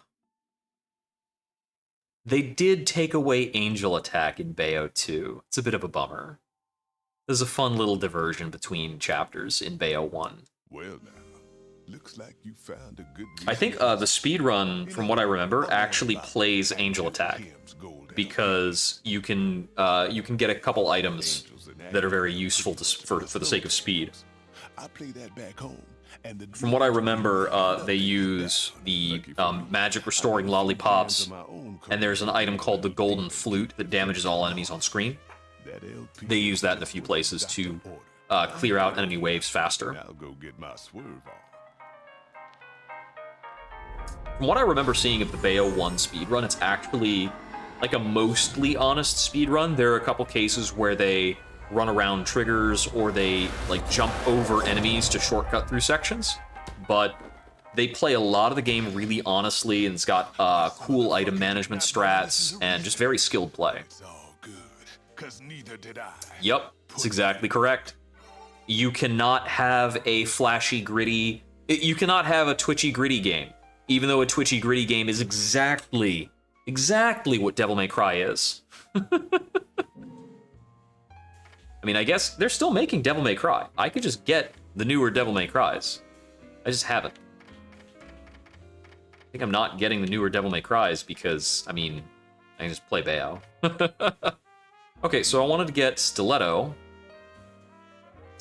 Okay, so it's L twice plus X, or it's ZL towards an... Okay, so ZL I think is our lock-on then. And I'll take the Afterburn kick. And I literally don't care about any of the other techniques. I don't think they matter to me. We're not going to bother with heel slide.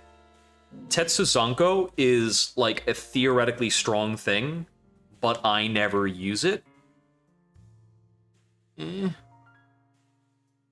it's like a singular strong hit. Both Tetsuzanko and Heel Stomp both. They do allow you to quickly access a Wicked Weave, and I think they're technically good in ways that I don't usually make use of.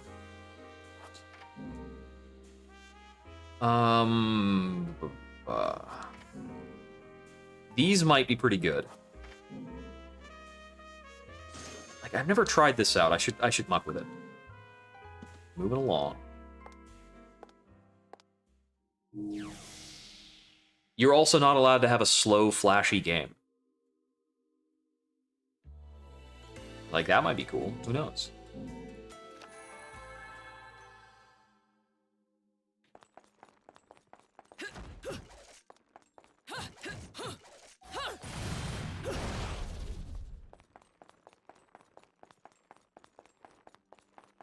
Let's see, because you know, Hyperlight Drifter's a weird game in that reference, because Hyperlight Drifter is like flashy but gritty.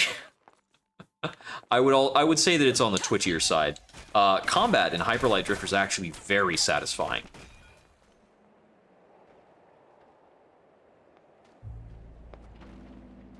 And Luca enters the stage. So, our fates and our paths. That's true. Okami is actually a bit more ponderous than this. I'm gonna get more water.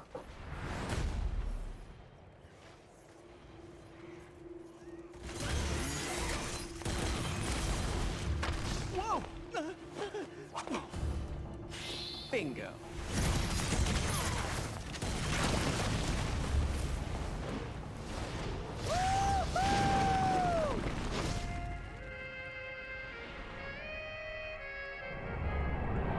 Here's the controller I set down was getting real angry for a bit during that cutscene.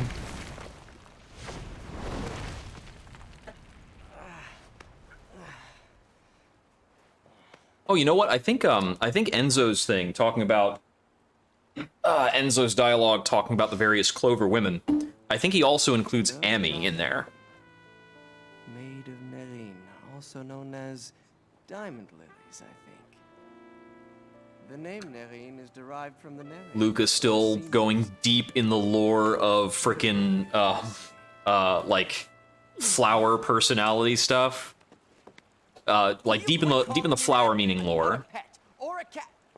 Oh wait, you said Luca. I'm not used to that. How are you, Bayonetta?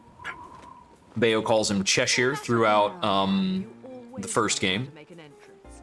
Nice glasses. Oh, these? Rodan has a soft spot for Shinshu sake from Japan. It was an easy trade to get him to make these for me. And don't get it twisted, Bayonetta. I'm not stalking you. This time at least. Look, I know you've got nothing but secrets. Hell, that Just goes like for- Enzo, the way that Luca moves is very much playing up his characterization. That he's like suave but falsely suave. I found the story. What on earth are you on about? He's going back and forth between like the cool poses and the stumbling motions, swinging into the scene 1 second, crashing into a building the next, Two clans that wielded incredible tossing a hat around but maybe kind of fumbling with it. The clans of the Overseer, watching over us all with the eyes of the world, the power to govern light and darkness. But now I know that there really was an Overseer. And this Overseer is the one who created the eyes of the world for humanity. The same ones that the clans held on Of course, to Bayo so too long. is always in her standard The Overseer was the true in her standard strut, but her characterization doesn't usually have that kind of it doesn't have a duality or a bravado necessarily, because her bravado is actually like real. That God used to It's live all right backed here up, in the so bravado doesn't seem the right word. That's why this place has gateways to It's each realm just of the confidence in that reality. case. La Porta del Paradiso, the doorway to heaven, and La Porta del Inferno, the real gates of hell.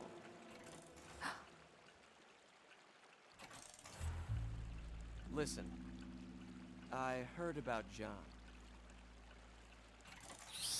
What the? Some squirrels get all the nuts. You're a lucky little fella, huh? Never took you for an animal lover, Bayonetta. What can I say? I took a liking to one of the locals. So he's your little tour guide, huh? Look, I know this isn't the time to chat. Let me see what I can find out to help you. Just don't stick your nose where it doesn't belong, Cheshire. Don't you Ooh, worry about my demoted nose. again. I can smell trouble when I see it. You just take care of yourself.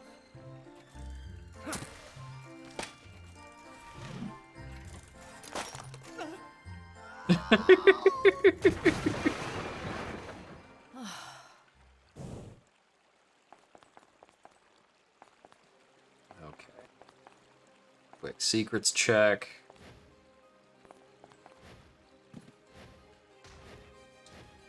Looks like we're pretty much good. The immediate area. Oh, look. These are actually not bad locations for these. I hope they're also kind of like this in Bayo 3. Not super off and out of the way. In Bayo 1, it's criminal where all the secrets and like extra fights are. You only deal damage with enemy weapons. Alright, give me one.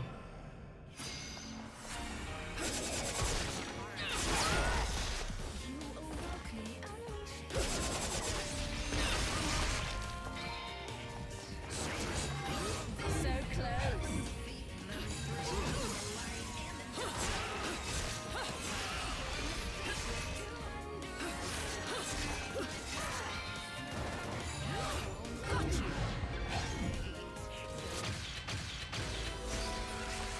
Okay, they only give you as many weapons as you really need.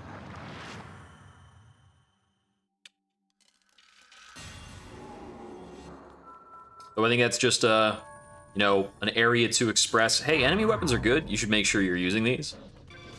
Multiple times in challenge rooms are usually a good location to practice a specific skill, which is really cool. Reminds me of like the way that that's right, I need to be using this more often. So you can go into this really suddenly. Also, this is the input for Witch Twist. I need to remember that. So I think I can go from Witch Twist into a standard, like, attack string, too. Be pretty handy. Oh, although everybody else is spectral, the cat is not. Playing up on, like, witches and cats being a thing. Cats are, like, always have access to Purgatorio, and, like, they can always see angels and demons.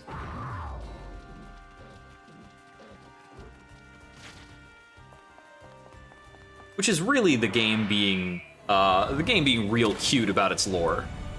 Unlike its enemies, which are the opposite of cute.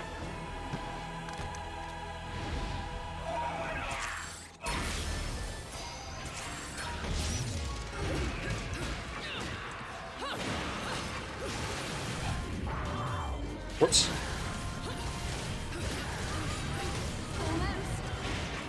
It was the wrong finisher.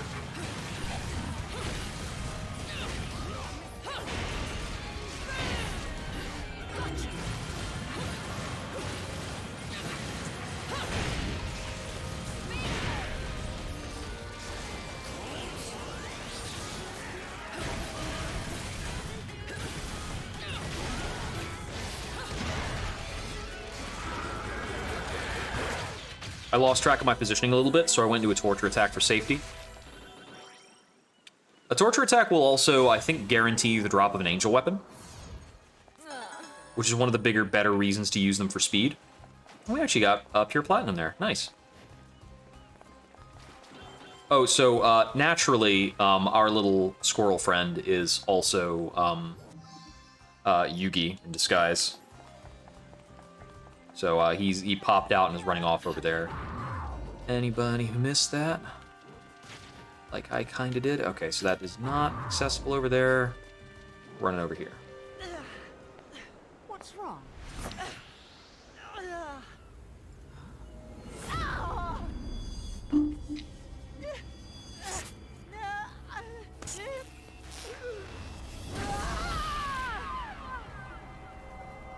What's this?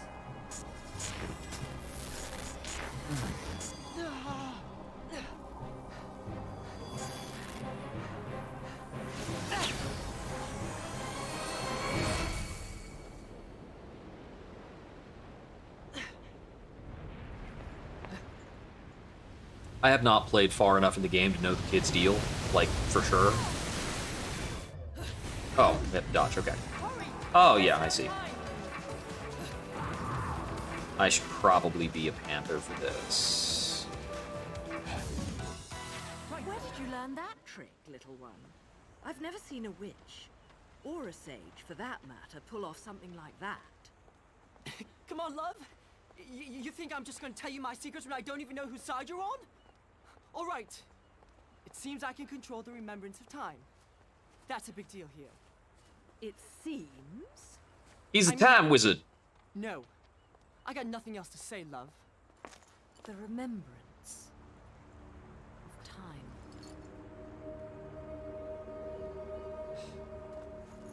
What's that you're looking at? Right, let's go. I've got a party and I've no intention of being late.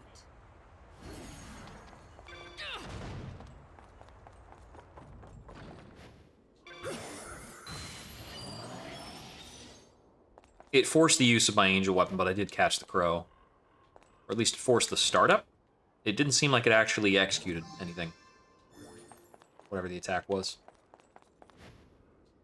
I'm not going to take the time to read the lore. It's going to tell me a lot of backstory about, like, the town.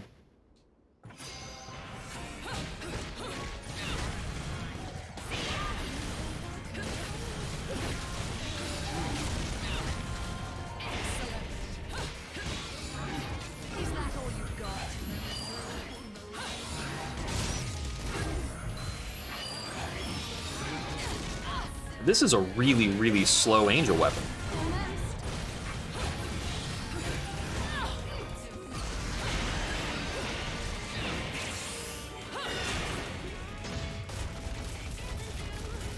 Let me get the momentum back here a bit.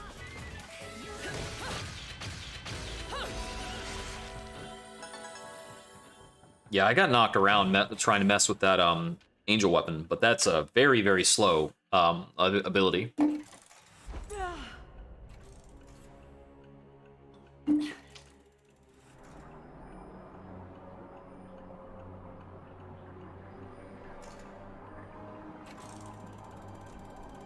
Ooh. It's the drive-in movie time.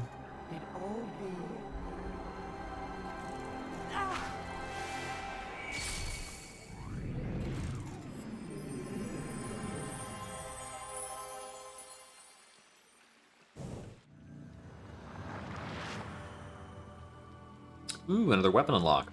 Try to keep up. Although, come to think of it, I didn't actually buy the last weapon either. It showed up. Where'd the... Oh, there it is.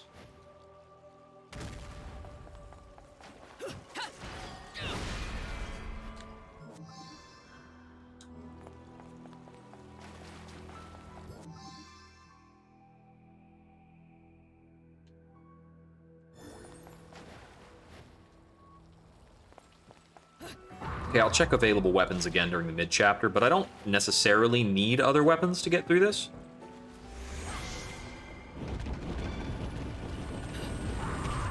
Oh, missed this. Yay, crafting materials I'm not going to use. I don't care about using items.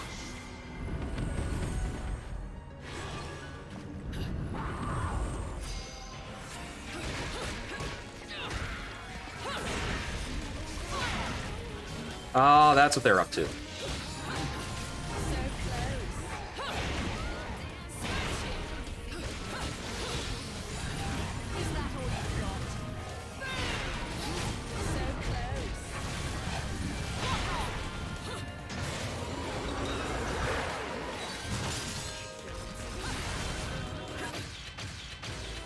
Clear that. And I'll take this hammer.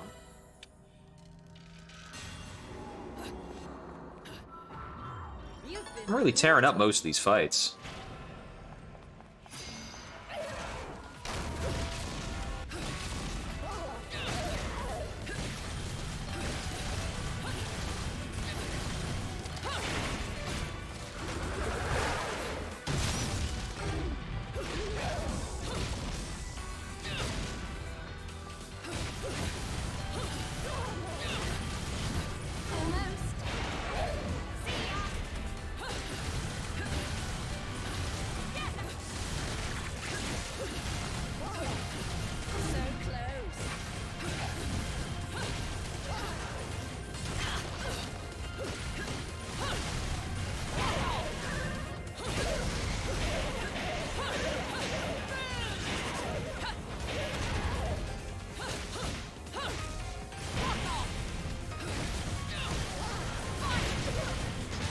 There we go.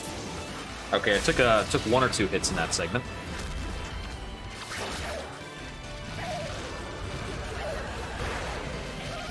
Okay, Toad's on Y. Got it.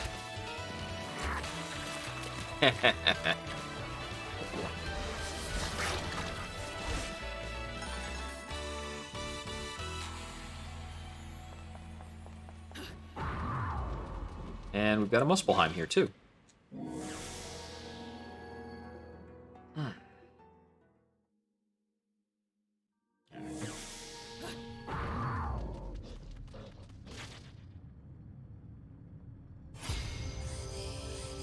Ooh, defeat all enemies using a single combo? How many enemies do we have? Okay.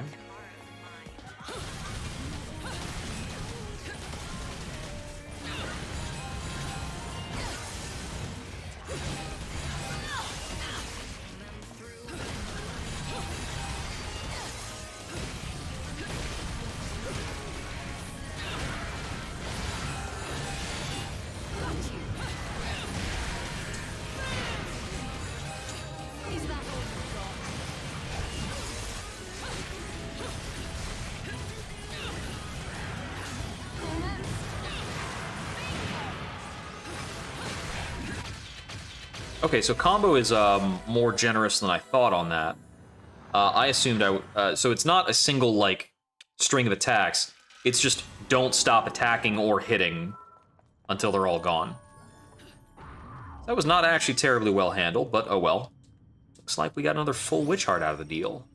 Cool.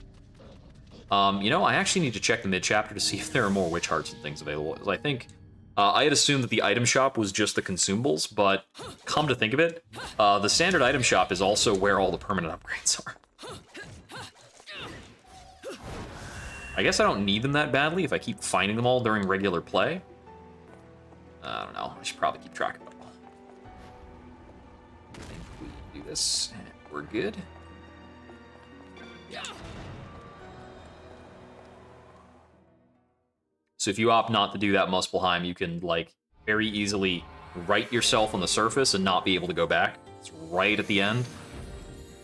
I still missed 3 extra areas. Yeah.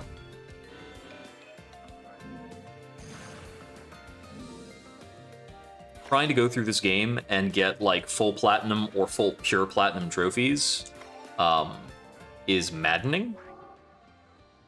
Verse cards allow you to play a new tag climax stage. And I think those are the like co-op stages. I think they're actually like online co-op too. Which is kind of a crazy feature to include in a game like this. I'd be surprised to think of anybody who plays a brawler like this for the purpose of online co-op, specifically like a precision brawler. Another LP. No rest for the wicked. Even if I am jollier than the average demon. But no need to pity me. I was bored anyways. Be right back. This one's gonna be fun. Been looking for a workout like this for a while. Ta-ta. You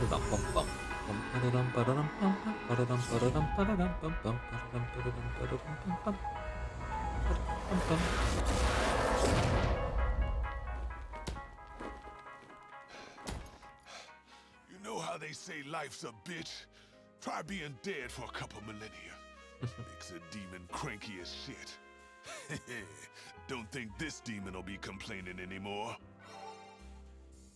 Okay, we've got access to Kafka, an insect bow. So in terms of weapons, okay, so, oh right, he just gives us the weapon immediately. So we've got the swords and a bow. Okay, so under items, we've got witch hearts for 30,000 each, moon pearls for 30,000 each. I'll come back when I have multiples of 30k. I could keep coming back for LPs, but I'm probably not gonna bother to learn the weapons. There are like a few select bosses and areas in Bayo 1 where different weapons are pretty valuable. The one that I remember most specifically is that for the 5th chapter boss, which is in the like water area from the downed plain. He's like kind of this big shark dude thing. He's like kind of shaped like a carrier, but also has a mouth. Whatever. It's good to use Sharaba against that, which is the sword from that game. And that's because whenever you perform a Wicked Weave from Sharaba, it actually spawns at the enemy's location. So weirdly enough, the weapon that does the most ranged damage in Bayo 1, until you get the rocket launcher in the super late game, is the sword. So it's pretty useful against a few bosses that spend a lot of time far away from you, because you can just do a quick attack sequence and it spawns a sword at them. Inferno? You must be in some shit if you're volunteering to go there. In the, like, once you've unlocked everything in Bayo 1, the most damaging thing you can do is, like, kick combos with the rocket launcher. You just go into kick combos and fire a dozen rockets into people, which is not remotely fair. I think that was relying on a glitch, though? I don't know. I've never unlocked the rocket launcher in Bayo 1. I've just seen, like, strategy guides on it and stuff. Get me to the mountain! Little one! Get away from me!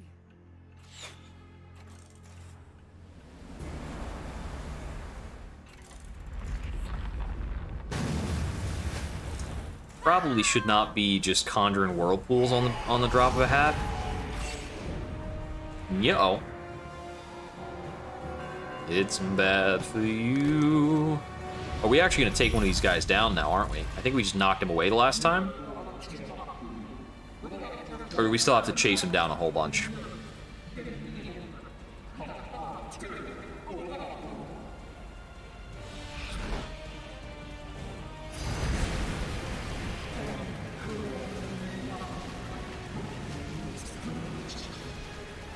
little one's made me a deal. He's my guide. Okay, so that actually hits me. Not unguided. I think we're going in entirely different directions.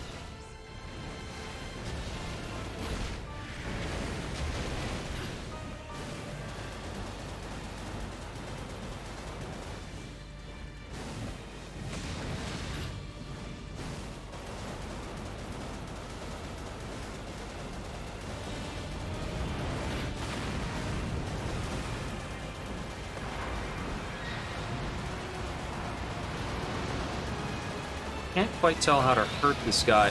Ah, that's how we hurt him.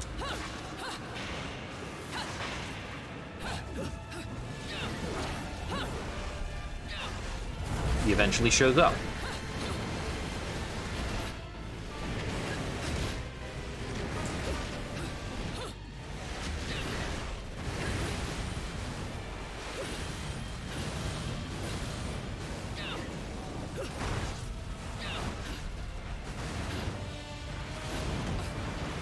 Oh, I actually did damage on that.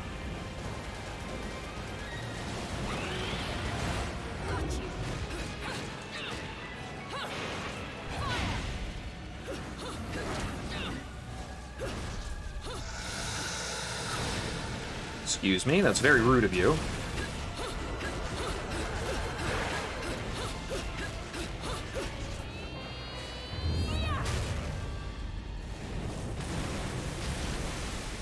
Can we get to a segment where I can damage him more easily now?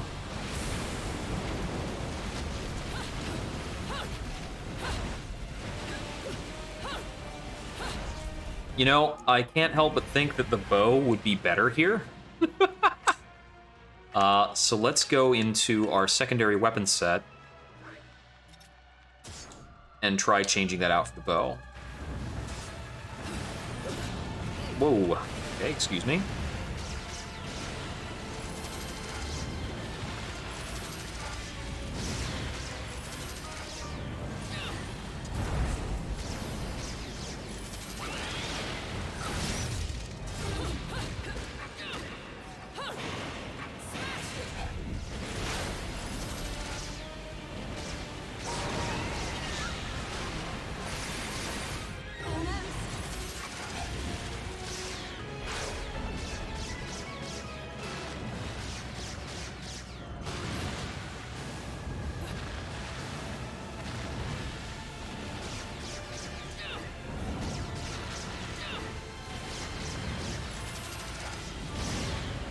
I don't know the bow combos.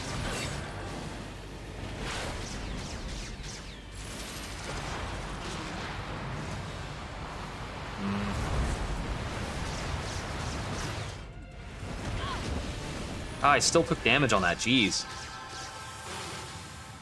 Okay, it's possible that a lot of that segment is on rails.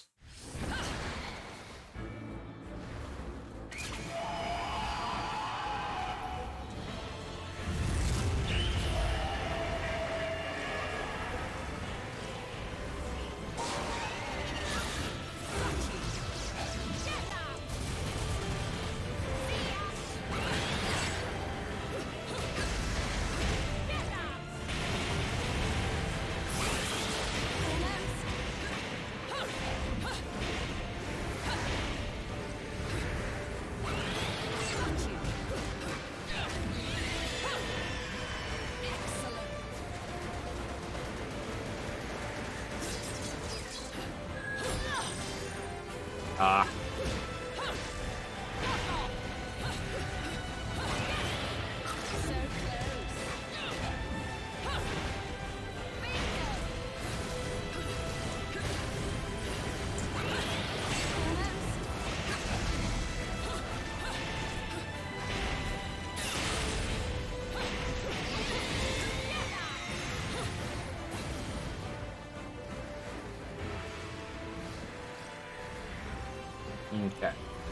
Last bit, hopefully.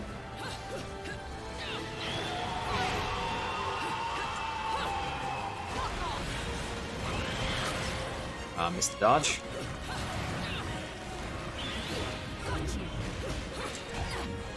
Oh, that's annoying. It kept up with me.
Doing pretty good. Messed up there. And there. Bailed it out there.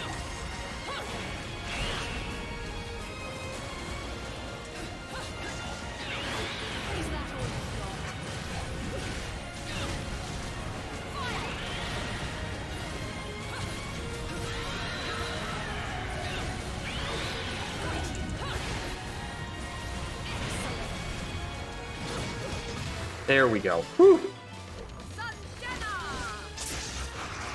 Ugh.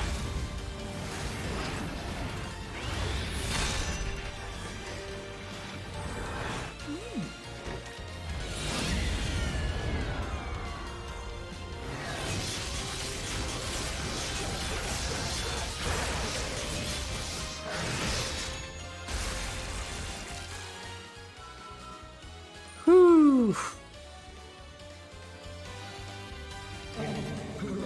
And this is actually like callousing up my fingers like nobody's business trying to like input these correctly. Oof.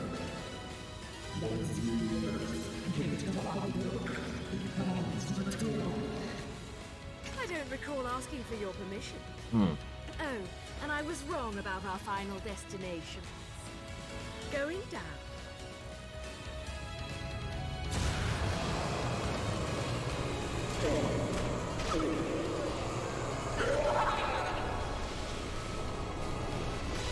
Fuck. The boy. Forgot about that.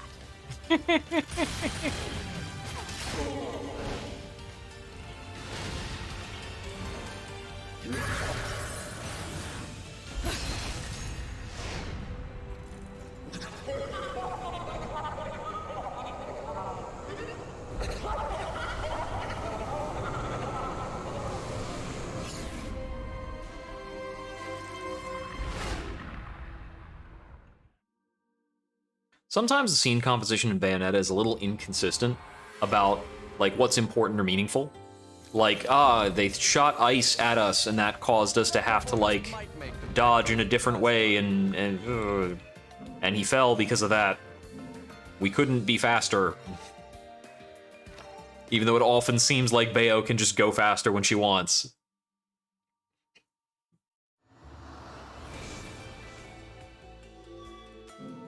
Okay, I think I want to give it one more chapter for tonight before I will retire to general fatigue.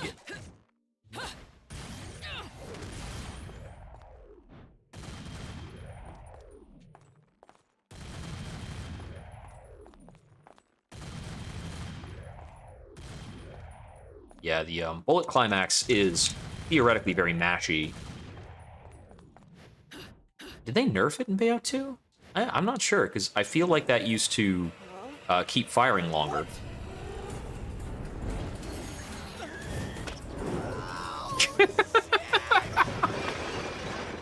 Oh, that's pretty good.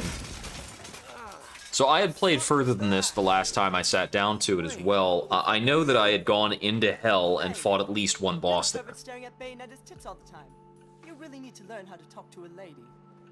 Hey, I am no. Wait, how did? No time for this. That mate. is not true. We spend much more time looking at her ass. Symbol Venter. I'm in a hurry. Hey, kid! What the hell was that? Kids these days.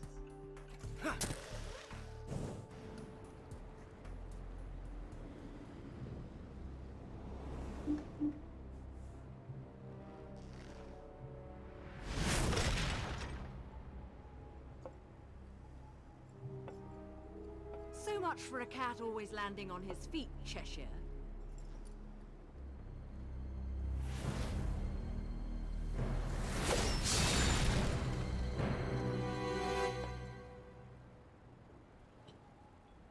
I'd also gotten far enough in the game to have the first showdown with the Lumen Sage. I don't know how much further in that is. Although, as I said before, the last time I was playing, I was on difficulty 3, whereas this is on difficulty 2. And it's pretty rough in terms of the damage output. That being said, with how I've been performing so far, if I were performing this well on difficulty 3, I would be fine. But I think enemy attack speed gets ramped up, and that might be giving me might give me some issues. Is that all you've got?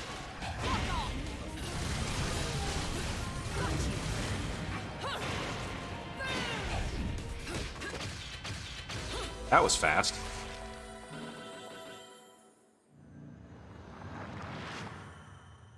And we get a half LP. Now's when our weapon unlocks start to slow down.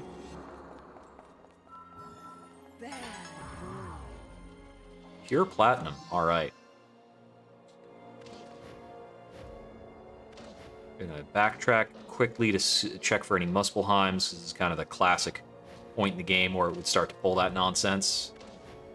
Looks like we've got something over here.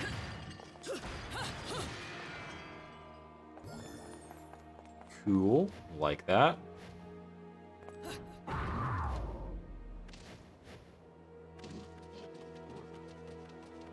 Left is the obvious direction to proceed, so what's on the right? Is this just a random thing? Oh, there is an extra fight here.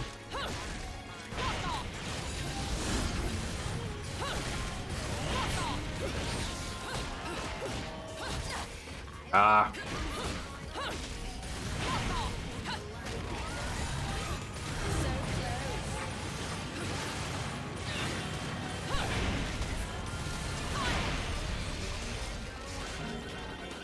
Totally got by that arrow swarm. I should have blocked that. Oh, you're not dead. They just... Oh, I just knocked him into oblivion. They are gone.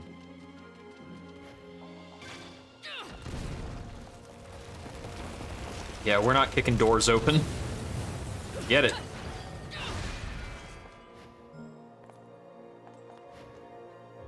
So in addition to the game kind of routinely notifying you, hey, you can do an Umbran Climax now, which you can actually do, I think, at any time you have magic, and just spend the magic as you will. You also get this purple glow effect on Bayo.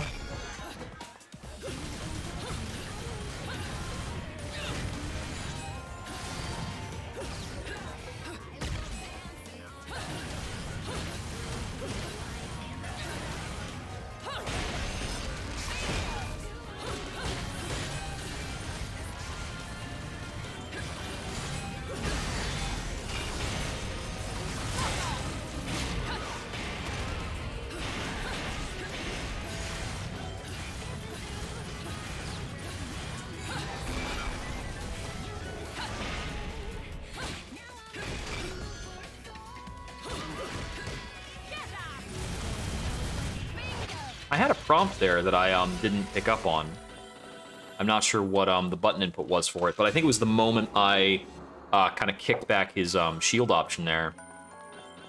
I'm not sure if the knocking him out of his shield attack was based on landing strong hits when he's attempting to do something, or if there was something else that prompted it.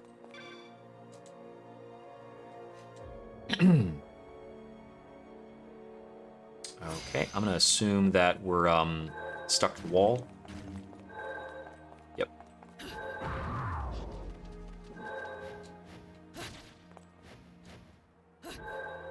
There we go. These are pretty easy so far. I'm sure the late game will have much more difficult timer challenges to accomplish. But so far, the hardest one, if at all, was just the one with the water area.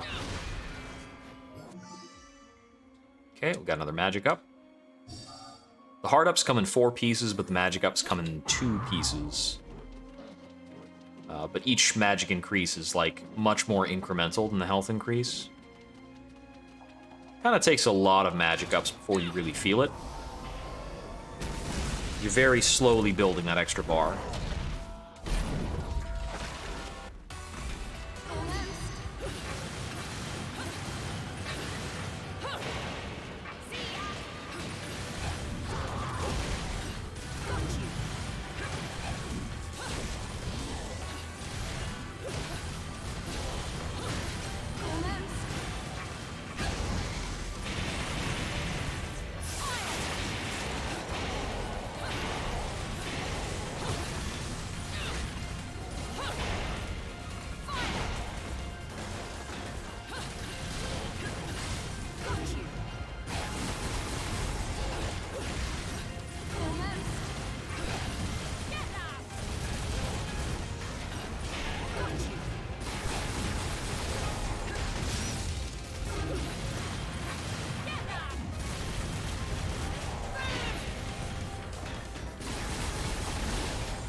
Nope.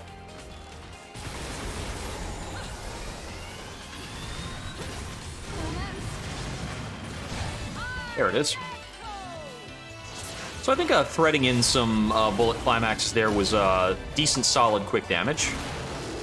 I'm not 100% on it. I also don't know how it does for magic generation, which might actually be the reason to be going into that.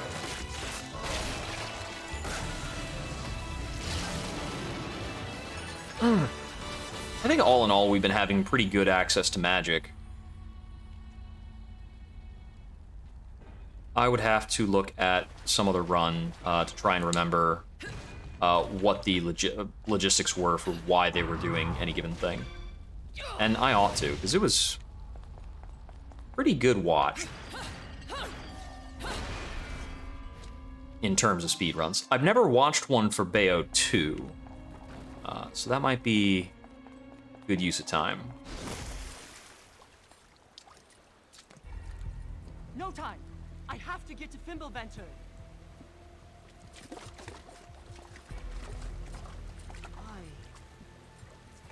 Why do I have to go there? What is on the mountain? My head feels like it's gonna burst! Now, with this character being named Loki, I'm not certain if we have other like Norse deity references. Shit! What was that?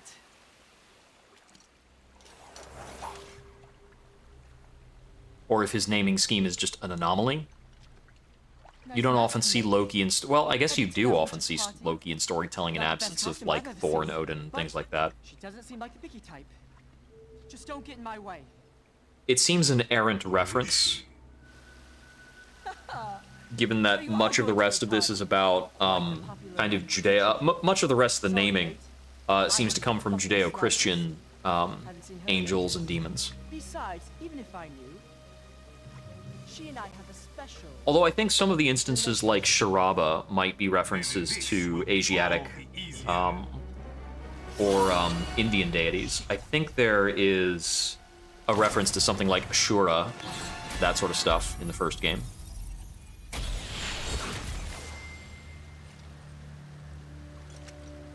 Better watch out. Always got feathers.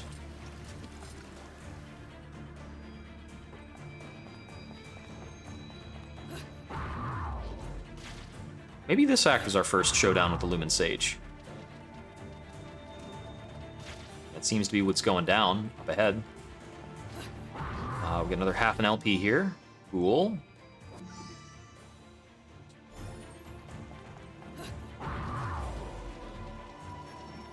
It is kind of funny that you can just look the wrong direction and miss that. Oh, couldn't see these guys.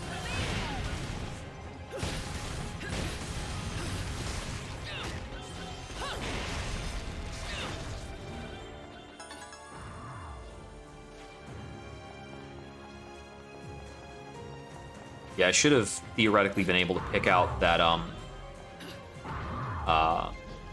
attack from audio. Did I go the wrong way? No, I just need to jump. Ha!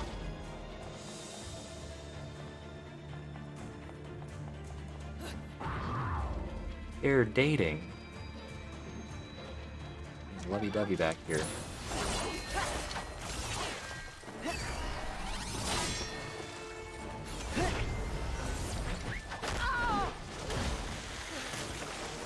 I don't think this is our first Lumen Sage fight. It feels a bit too early compared to what I remember before, but maybe it is.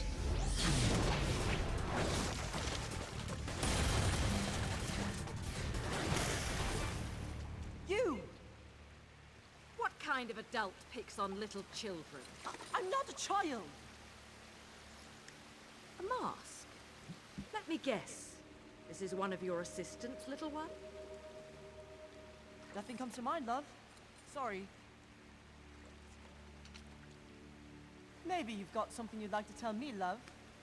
I'm not a fan of getting wrapped up in domestic disputes. Trust me, little one. He's not my type.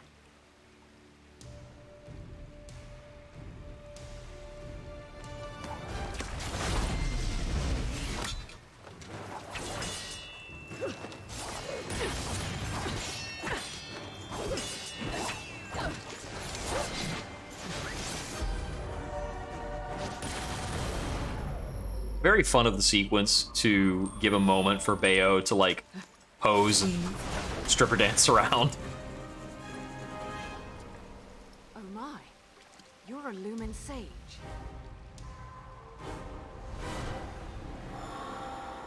Masked Lumen.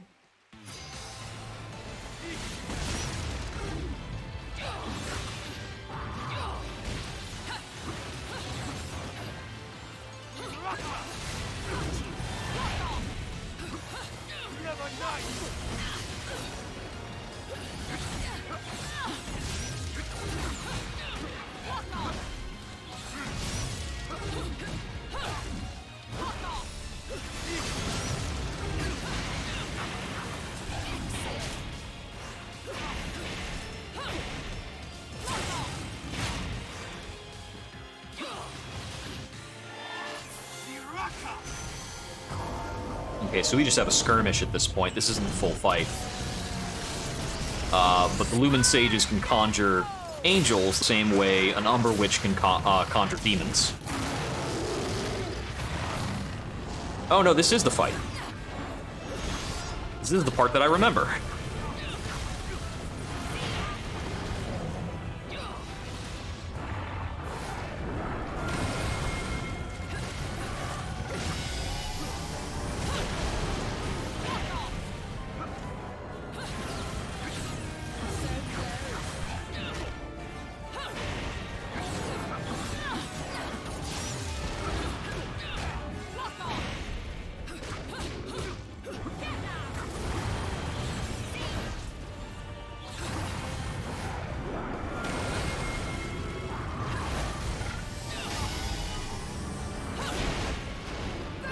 For those segments, if you don't break his focus, his big angel in the background does an attack that you can't avoid.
got me there.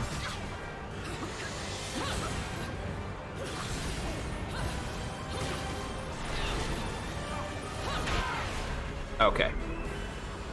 That should get through the end of that health bar. I don't remember if he has another one or if we're done here. We do face off against this guy a couple of times.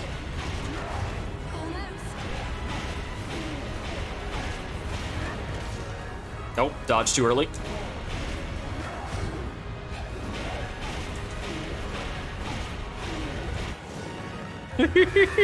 Just a quick little segment.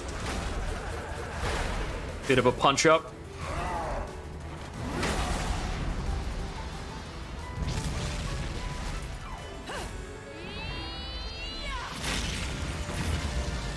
Get the music pivot.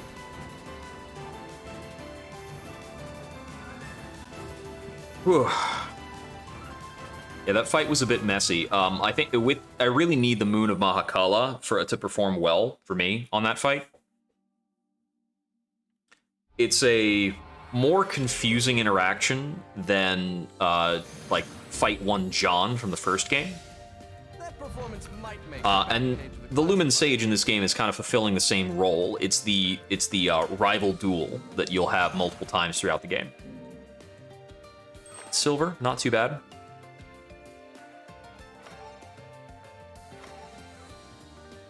All right, and for now, we're going to call it there because it is getting exhausting to keep jamming on these buttons. I think I'll use the shop before I close out.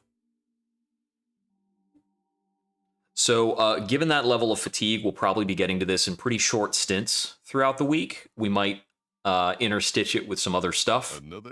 Let's see. I think tomorrow afternoon I'll probably just be gaming with some friends offline or doing some editing. Thursday I'm busy. And Friday we'll certainly be back at this or playing some Dead by Daylight, maybe a mix. Looking for a workout like this for a while. Ta-ta. I'm just gonna skip this. The weapon unlock cinematics are not interesting. That might be interesting. I might want to muck with that one. We don't have enough for an accessory. I could be saving up for those. Well, that's the thing. So I'm not dying, so I don't really need the witch hearts or the. I don't need the witch hearts. The moon pearls could maybe speed me up, but I think I think I should actually just save up for the Moon of Mahakala, even though it's 200,000 halos. It's quite a lot. So I think I'm just going to make sure that I've got the game saved. And that will be it. I think it's been auto-saving, so I think I'm good. So I'll just cut this there. Thank you for tuning in. This has been Jupiter Exile, and I hope we wander again soon. Good night. All right, I don't have to tab down because this is a console. It's not the computer.